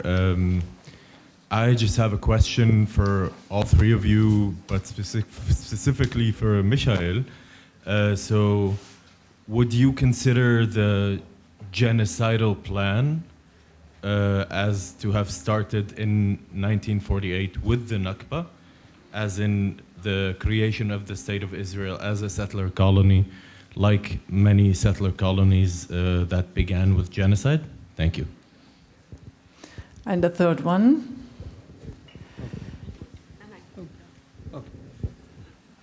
One question. Let's jump to the conclusions. How we can finish how can we end this? Is it by two-state solution, which I think that it's something can't be, or one-state solution? This is the question, the answer, I think, for our these problems which lasted for decades. Okay, yeah. one more question. You're being very Michael, short. your description of your kind of at first feeling like the Israeli legal system was broken, and then at some point realizing that it was actually working perfectly fine for its intention. There was like all these scarecrows to make you think that you had a legal system that was just not working well.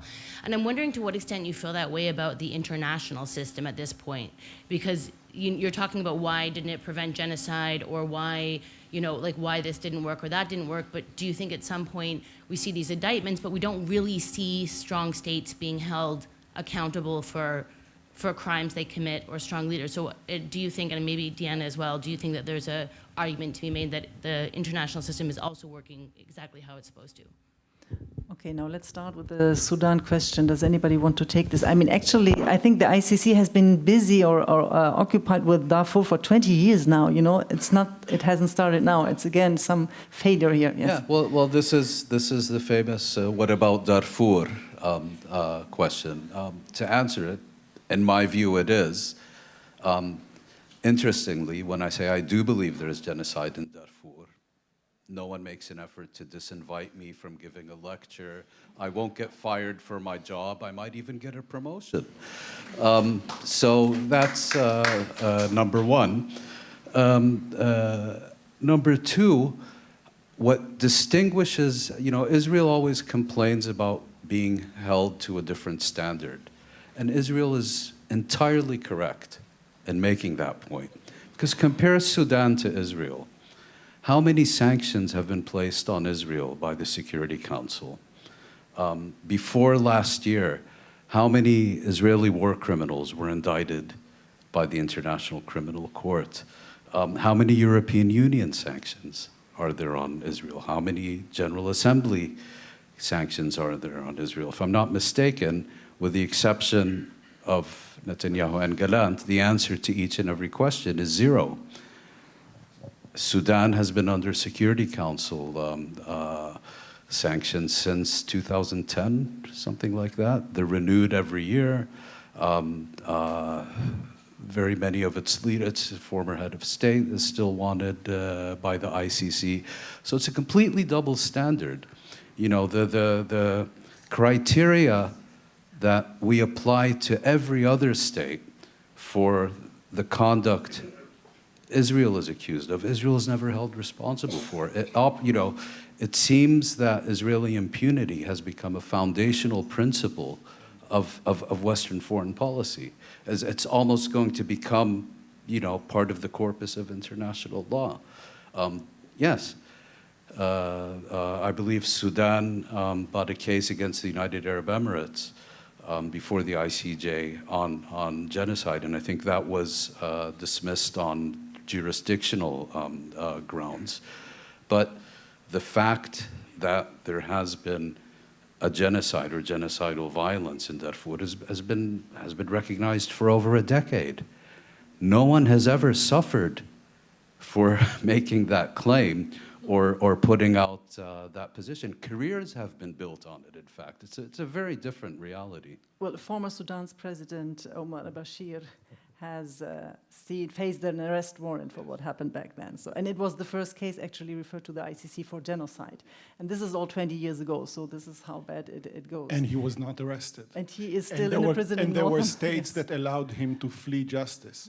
So it's not all pink about Darfur. And of course, now we're seeing what happens in Darfur. Could this current situation in Darfur be mitigated if justice would have been presented? That's a question, and that leads me to the question about whether international law is a scarecrow. I don't think so. I think Diana said it, I think if anything, the international legal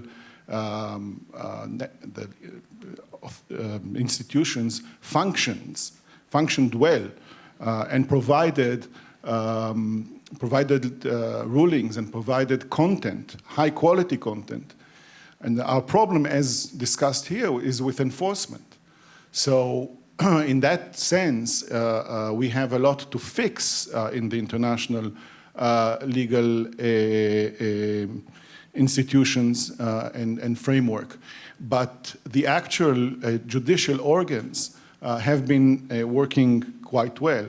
And that also brings me to the issue of arrest warrants in the ICC. We don't know how many arrest warrants are against Israelis in the ICC. After the arrest warrants were issued against Gallant and Netanyahu, with all the backlash that the ICC has sustained, the ICC judges have decided in a decision, and now it's already prescribed in their regulations, that motions for arrest warrants and arrest warrants issued will not be publicized unless they decide to publicize it. So we don't know how many Israelis. Israel's case or across the board? Across the board. So we don't know how many indictments are there. The Guardian has published that there were, when Karim Khan was left for whatever, he left behind him... The chief prosecutor. The chief prosecutor of the ICC, he left behind him 2 motions ready to be signed and filed with the court for arrest warrants against Ben Gvir for apartheid. It would be, if it's true, that would be the first time that anyone is indicted for the crime of apartheid. So we don't know what actually is behind the closed doors of the ICC. As for the solution, so that's a small question about what's the solution to all of this. So my small answer, I, for one, am involved in an initiative that talks about a federation of two states, not because I oppose one state, democratic one state solution, but because it seems to me more plausible that in the current situation with when all the people between the river and the sea, can I say that in? Yes. So as an Israeli, you when go all ahead. There is, I have a privilege, you say. People who live in this region want self-determination, national self-determination. And national self-determination is important both to Palestinians and to Israelis. So until a better future comes, it seems that this is the more plausible solution, but I definitely am against a two-state solution that would mean dividing the country and not allowing all the people in the area to live wherever they want in this one small land. And so I'm a member of a group called the Land for All, which is, talks about a confederation. And we presented actually this in our June panel, Who Wants to Go Back? We talked about one state or two-state solutions. So this is a whole different discussion tonight. Diana, I would like to answer you this, but no, but Michael, there was another question to you about the genocidal plan. We didn't forget that one. So no, the genocidal plan from 1948. I don't subscribe. I haven't seen evidence that would convince me that there was a genocidal plan in 1948. Yes, there was a plan for ethnic cleansing. Yes, there was a plan for deportation, of mass deportation. But I have not seen anything that leads me to conclude that there was a genocidal plan in 1948. Diana, do you want to answer one of these questions, or maybe the one on the two-state, one-state solution? If you can answer that quickly, I don't know. This is. Maybe we can go to the next set of questions, and I'll. Yeah. Maybe if we have time later, I'll answer it. Let's get another, and then we can even always go back if there's something to add. Yes, over there, please. Go ahead. Thank you so much for all of you. I have a quick question on the media, the role of the media, because I know that, like Michael Sfard, you're doing litigation within Israel against Channel 14, which I think is a very extreme example of like media complicity and incitement to genocide. However, and I know that the three of you are all very outspoken critics of like the role of the media and internationally as well in distortion or misrepresentation of what has been happening in Gaza over the past 2 years. I'm just wondering, what do you think, what do you feel like could be mechanisms to address that, to hold mechanisms, like yes. to hold media outlets accountable for the distortions that have happened or for the distortions that may occur in the future? Thank you. Another question? I have a question to Diana Buttu. Michael Sfard was talking about atrocities on October 7, 2022. My impression was that you were avoiding any kind of qualification on what happened on that day, but you said that it was that it was not a trigger, but an excuse for the horrors that Israel committed in the 2 years afterwards and still going on. So if that is your opinion, how do you judge the actions that Hamas and others did on this day, giving Israel this excuse? Okay, thank you. And a third one. Hi, thank you. I try to make it very short. Thank you all for this event. I know I'm not in the position of talking about genocide necessarily, but I'm from Iran, and in the past, in Israeli invasions, at least I'm also included in this kind of European dirty work. So maybe you allow me to bring some questions. I wanted to zoom out a little bit, not because the details are not important. The details are terrifying and painful and embarrassing. But I wanted to a little bit zoom out and know your opinion, specifically Mr. Rabbani or anyone that wants to answer this. I don't know, in some opinions, when you talk about the motivations behind all these genocides in the past decades and so on, I don't know, you hear some kind of German or European, some kind of guilt, so to say, that they wanted to place Jews in some kind of geography and so on. But if you ask me, I don't know, I'm like, okay, give me a break. It's not all about that. Like there has been 3 different civilizations on this planet that have been completely erased or extincted by European civilization. I just wanted to know your opinion. Does it have specifically something to do with this production of anti-Semitism, European anti-Semitism, or if you go through the history, it has, I don't know, some kind of white supremacy inside it, and it has something to do with other historical events. Yeah, thank you.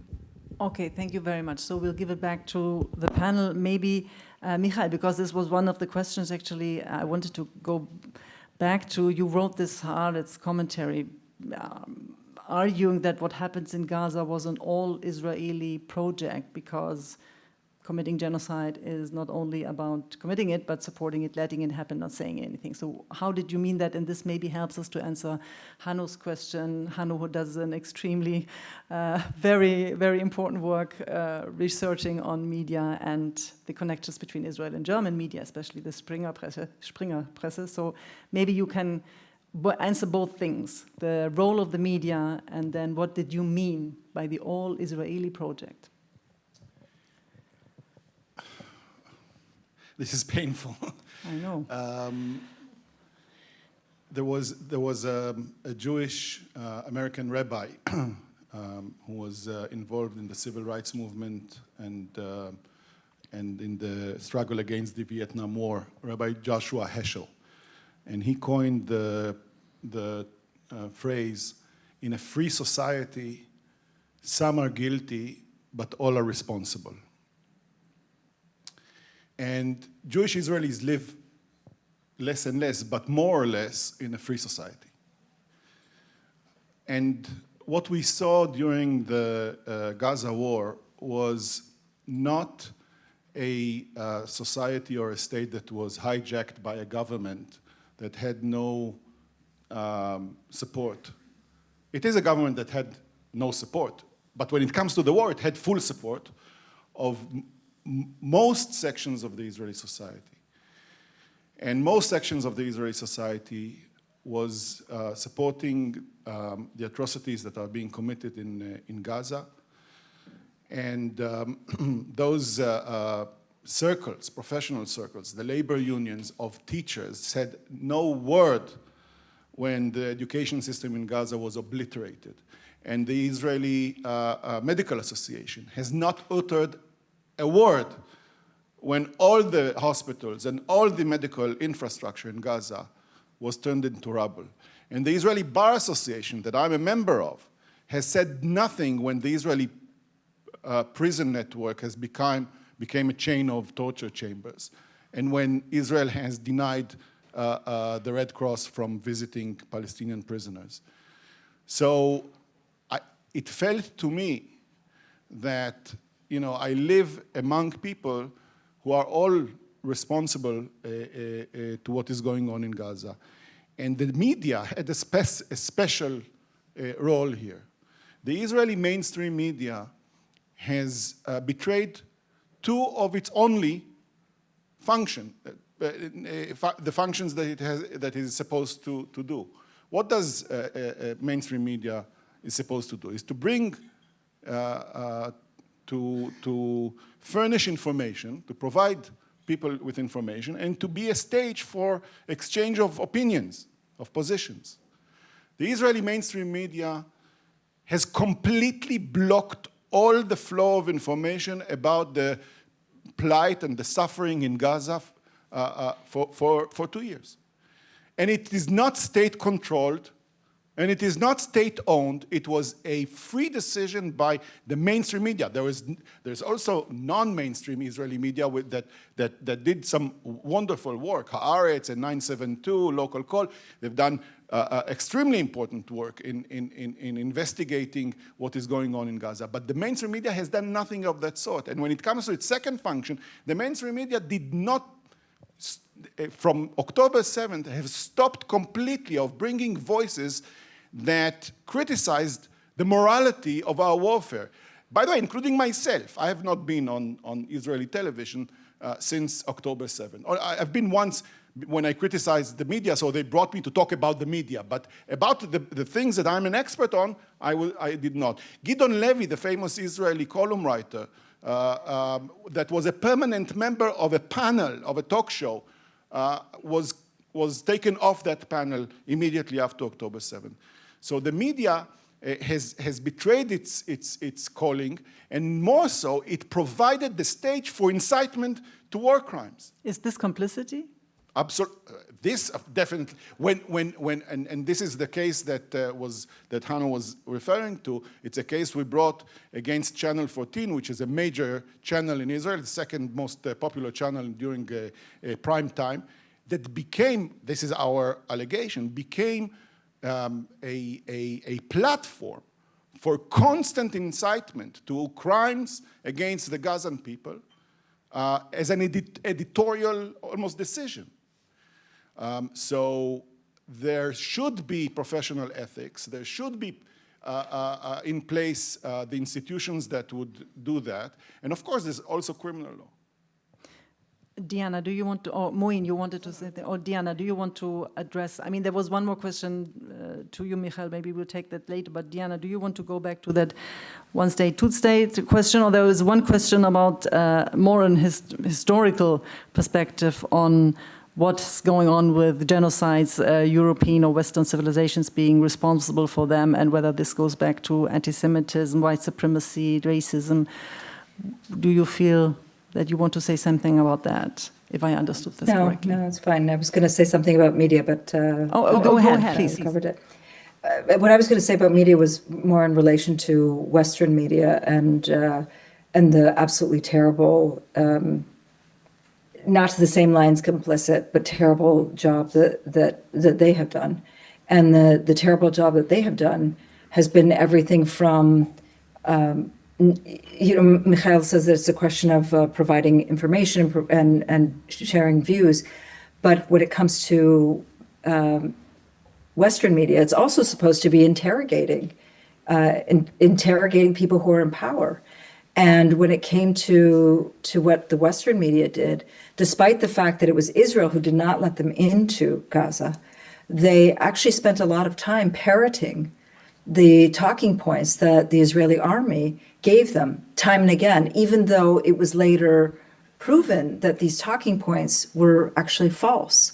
Whether you look at everything from when they first attacked Shifa Hospital, claiming that it was the command and control center of Hamas, to later shown to be that it was nothing, to the ways in which that they justified the bombing of hospitals, to the bombing of journalists and so on.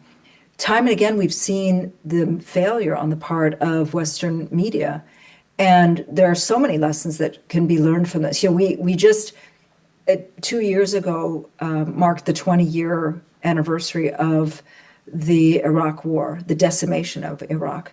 And the media had this, what we call it a come to Jesus moment, where they sort of realized that the way that they had behaved during the Iraq War had actually made them complicit and given a green light to the U.S. government to carry out massive war crimes.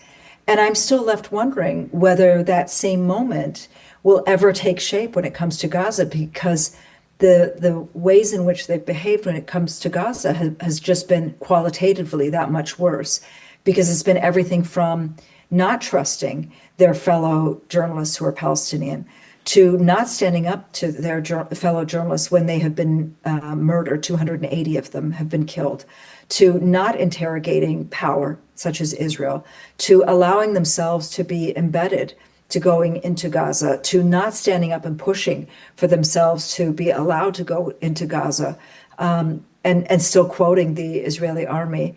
And so, I mean, there's so much more that I can say, but their role has really been to not in the same way as Michael is mentioning, but it's been to give cover to what Israel has been doing. And Germany is a very special example for that, and we'll go back to that on our next panel. Mouin, yes. Yeah, just to add, Michael, you mentioned 9/7 plus 9/7/2 and Haaretz. I mean, without in any way taking away from their outstanding work, I think it's a bit of a scandal that you have two publications operating under Israeli military censorship that have probably provided us with more insight into what Israel is doing in the Gaza Strip than the European press or the North American press, who have on the whole taken the role of stenographers for power. Yes, some have acted out of clear pro-Israeli or pro-Zionist sentiment, but in most cases, I think stenographers for the power of their own government, and their failure has been absolute and scandalous. And I think, just to echo what Diana said, no, I don't think there will be a come to Jesus moment, but I think there will be many Pulitzers for being stenographers for Israel. And all they had to do was go to Israel's government press office and say, until you let us into the Gaza Strip, we will not interview or quote a single Israeli government or military official. That's all. And within 6.5 hours, the border would have opened. But and now there's supposedly been a ceasefire since October 9th, October 10th. You never hear a peep from international journalists about still not being given access to the Gaza Strip. Very briefly on the question of one or two states, I have in the past been an open advocate of a two-state settlement for a variety of reasons, and I've written in support of it. And I have now believed that a two-state settlement remains feasible but undesirable for a variety of reasons, which I also won't get into. But what I think is important— That's the completely contrary from what the rest of the world says. You know, you are saying it's feasible but not desirable, yes, whereas everybody else will say it's so desirable but yes, it's not feasible. I think I remain of the view that it is feasible. I'm no longer of the view that it is desirable. We'll do another one on that, making your lecture on that. But the point I would like to make is, as Palestinians, it doesn't really matter what you or I think. What I think is essential is that Palestinians revive properly legitimate national institutions with properly representative leaders to discuss and debate these things and develop a properly national position on these core strategic issues, rather than me and you and everyone else yelling and screaming at each other about which solution is better and which solution is worse. These are issues of fundamental national strategic importance and should not be decided by any one supreme leader or any one organization. And we are going to hear more on the history of... Sorry? We are going to hear more on the history of the Palestinian National Movement on Saturday. Yes. But do you want to very quickly address that question, that historical... Well, we're speaking in Germany, and I'm going to put this very crudely, but listening to the debate about this issue in Germany, one gets the impression that every time a Palestinian child is blown to smithereens, that somehow Germans can feel a little less guilty about what they did to the Jews of Europe during the 1940s. I'm putting that very crudely, but that's definitely the feeling I get. That, you know, the more violent and repressive Israel is towards the Palestinians, the less guilty Germans need to feel about their persecution and genocide against the Jewish people, and parallel to that, trying to create this image of anti-Semitism being something that was imported to Germany by all these horrible Muslims coming from the Middle East. You know, anti-Semitism didn't exist in Germany until you began to get mass immigration from the Middle East. Let's not forget, the Nazi Party originated in Baghdad, not Berlin, you know? So this kind of transference is quite something to behold for someone looking at it from outside. We are going to take another round of questions, the last round of questions over there. Please. Please be short so we can, yes, thank you. Thank you. Thank you for the event, and thank you. I want to thank Frau Helberg for mentioning the action on the Brandenburger Tor. I was there and from person from the group who made this.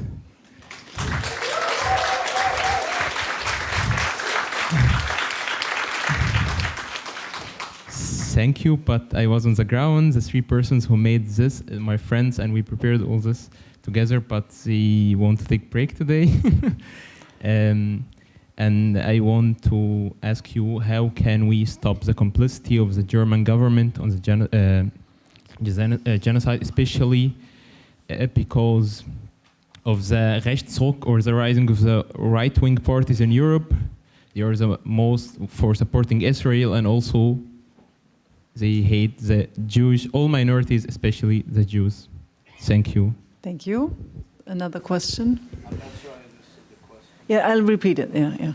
Hi. So, Diana, you have been talking about all these cases when Gaza was being bombed in the name of fighting terrorism. And in these cases, many civilians died. And in this genocide, many civilians have been killed, like many family members, and people have been radicalized, and the new generation is gonna like grow up in this conditions of being radicalized, in a way of seeing no possible way of finding a way to coexist or live under Israeli occupation. So my question is, do you think it's a strategy of the Israeli state to create conditions that radicalize people so they become like armed and commit crimes, so they can like crimes in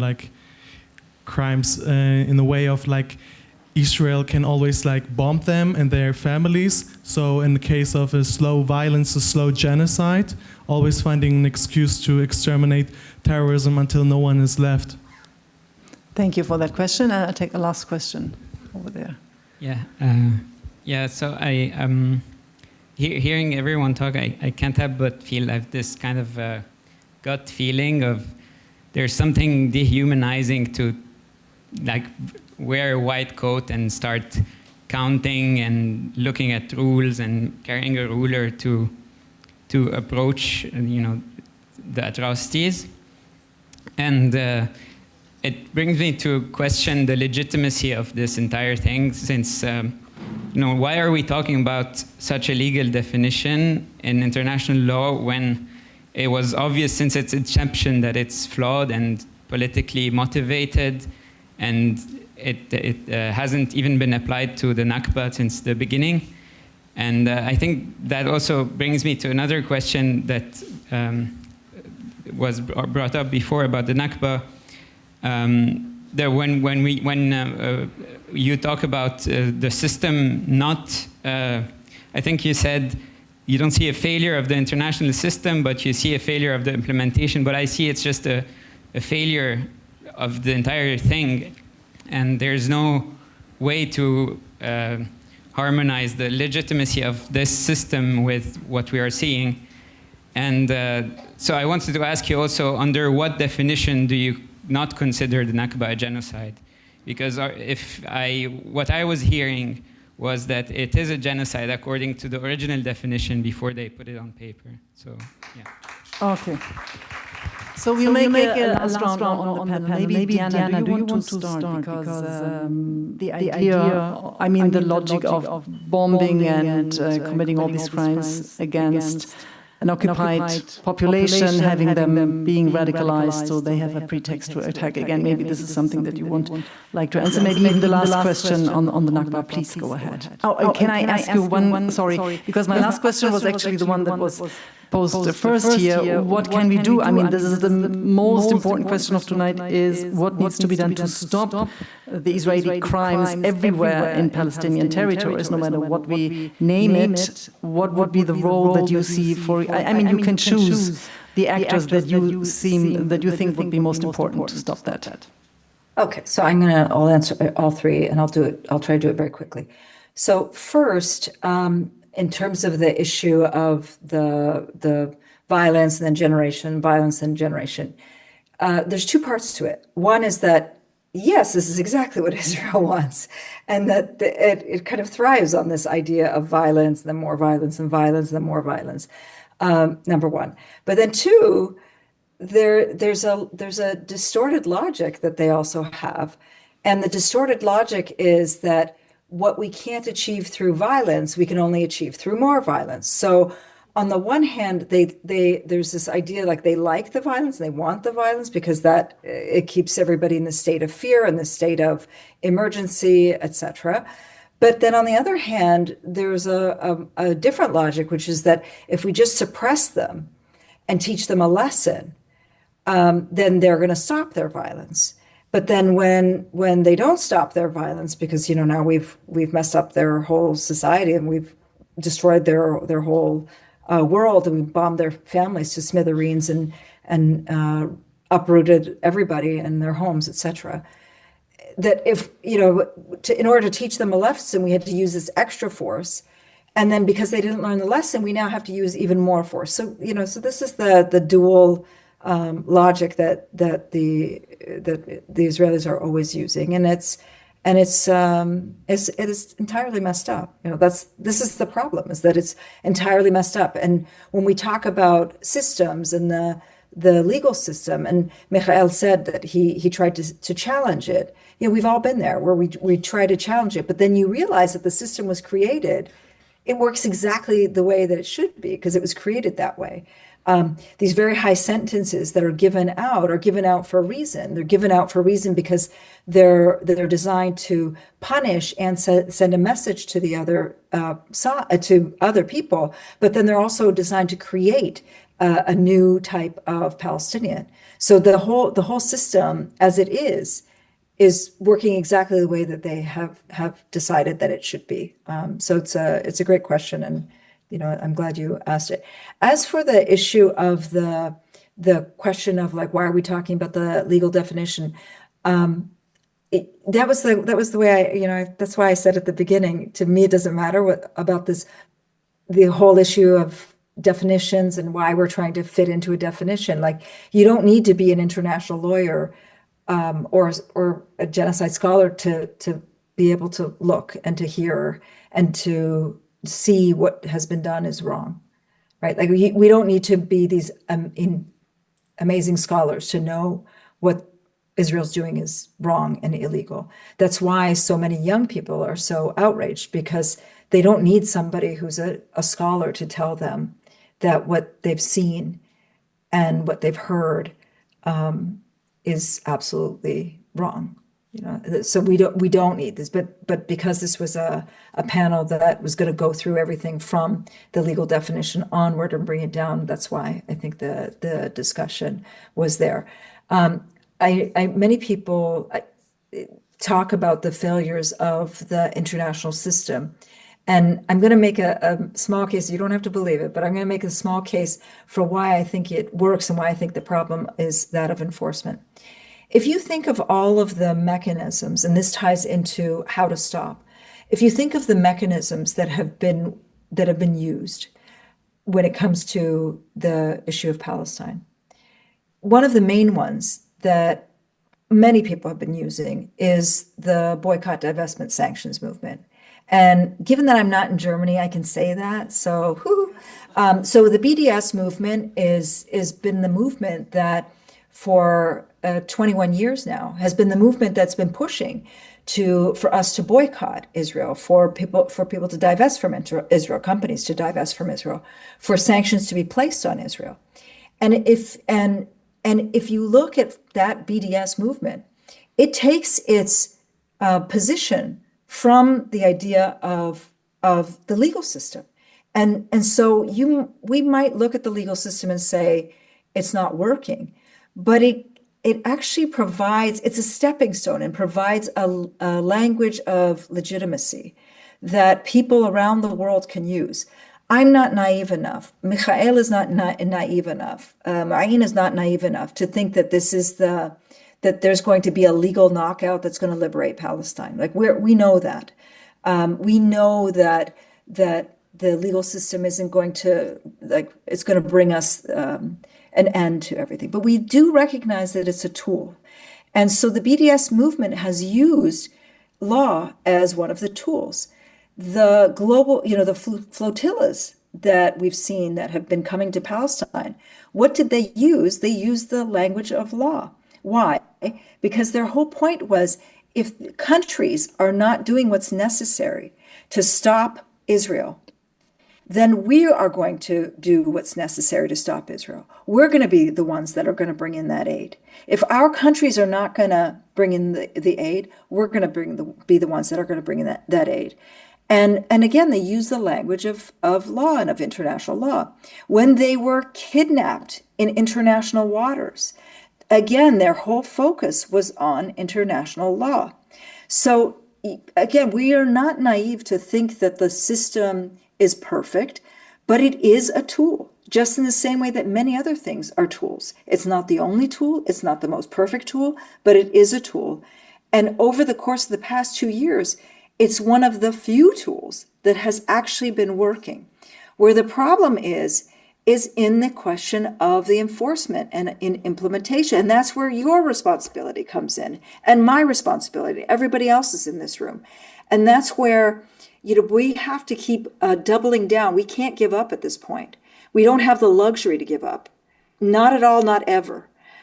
This is where we have to be doubling down on everything from making sure that there is an arms embargo on Israel, especially now, especially given, and I think Michael was going to get into it when it came to Germany's position on a couple of the cases, a couple of the international cases, but on the arms embargo, on the question of the issue of trade with Israel. There are so many avenues on the issue of boycotting, on the issue of divestment, on pushing for sanctions. Like, now is the time that we have to keep pushing forward on this, because yes, the international enforcement mechanism has failed, but we have not. We have not. And I'm not going to rely on any country to speak on my behalf. It's up to me to do that. It's up to me to do that. It's up to you. It's up to everybody. And I want to end by saying that if you look at the system as it was when it came to South Africa, I take a lot of inspiration from South Africa. South Africa didn't rely on the international system as an international system. They had also used the ICJ, by the way. There were more cases in the ICJ with South Africa than there were on Palestine. They'd also used the ICJ. They'd used so many different mechanisms. And what ended up working was when there was that global push for BDS, and when states saw that it was no longer in their interest to be on the wrong side of history, that's when things switched. And so it's our job to make sure that our countries are very well aware that they're on the wrong side of history. And we do that through a variety of mechanisms. And so Thank you. Okay. Thank you, Diana. I would like to give this to Mouin and then to Michael to answer that question as well. What needs to happen? I'm going to disagree slightly with Diana on this one. Yes, it was very useful to have South Africa suspended from the General Assembly, to be an international pariah.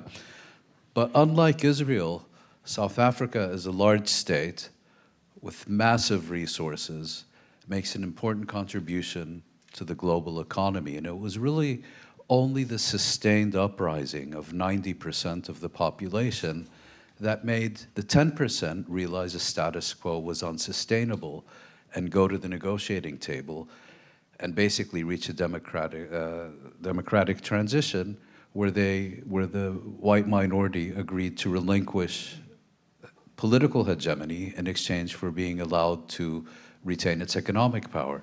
The tragedy of Palestine is that it doesn't require violence to be equitably resolved. I mean, if you compare Palestine to Algeria, no one has ever recognized Jewish settlements in the West Bank as legal. No one ever questioned the legality of France's role in Algeria before the 1950s. And people keep pointing to the United States. Yes, but look at the United States. In my view, Israel's single greatest achievement since 1948 has been to be supported by a bipartisan consensus among US political elites. Every president that leaves office gets sent off with praise that he was the most pro, and it's always a he in the United States. It's not Pakistan. Always ends with, you know, this was the most pro-Israeli president ever in the White House. And it's always true. I think Trump may have difficulty exceeding Biden, and that's beginning to fray. And that's going to have, Israel is already becoming primarily a Republican rather than bipartisan cause in the US. And there's already now significant splits in the Republican base about Israel. But it's not only the United States. Israel's largest trading partner is not the United States. It's the European Union. And there's also so much that European states can do bilaterally instead of through EU institutions. This is where we're going to hand it over to Michael, but maybe you can talk about the Arab states' role, because this would be an important point. I was going to say, I mean, the Arab states are often seen as weak and inert and complicit and comatose.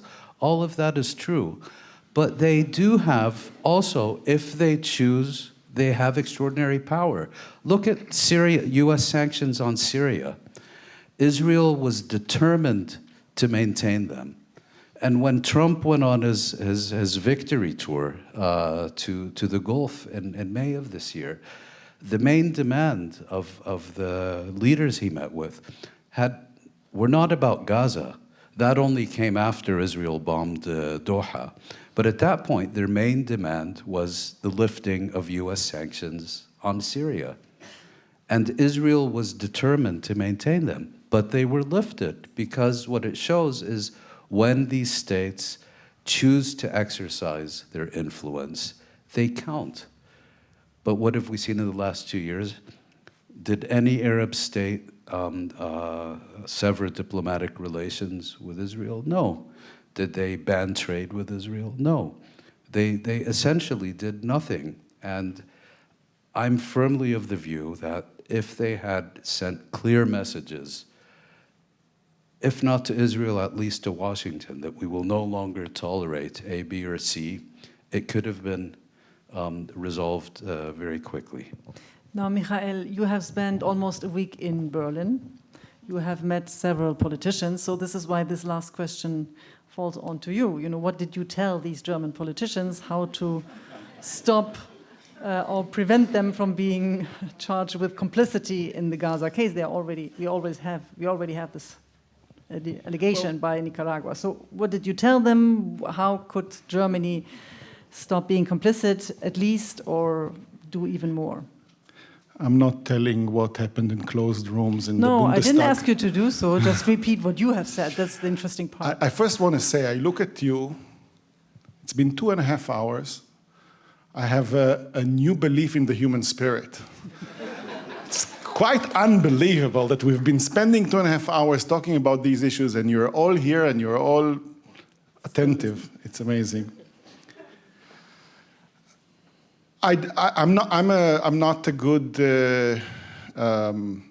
person to ask what should we do in order to create a change. Everything that I've done has not created a change. What I can say is that if we look at history, big changes happened when the international civil society has decided that a certain issue is very important. When international civil society decided that apartheid in South Africa must be confronted, when the international civil society, which is a network, not organized, not led by anyone, it's just a network, when international civil society decided that climate is important, when international civil society decided that nuclear disarmament is important, then states did things that are against their interests, so to speak. It's for their interests, but against their nature. And I think that what we're seeing is that Palestinian freedom has become probably the most important thing on the agenda of the international civil society. So my advice is to keep on, knowing that there is a gap between when international civil society takes on a certain issue and when it is translated into actual political power and actual political actions. It takes time, but it's there. And we just have to be resilient and to continue to advocate for what we believe in. That's my only recommendation. Thank you very much. This is for... So, to sum it up, for German politicians to move, it needs German civil society to... Absolutely. Okay, we understood this. So thank you very much. As a reminder, on Saturday, you can hear Mouin talking about the Palestinian national movement at Boom, 7 o'clock. In December, we are going to talk about propaganda, public diplomacy, and the role of the media. On December 12th here at Spoor again, and everything else on Zeit zu Reden you will find on our new website, zeitzureden.org. You can find links to our YouTube channel, to Instagram, and follow us there. You can watch the previous panels. A lot of what has been discussed here was discussed in previous panels as well. So many thanks again to my wonderful three panelists, Diana, Mouin, Michael, for coming here, for being with us. Thanks to Spoor for hosting us. Thanks to you for listening and discussing.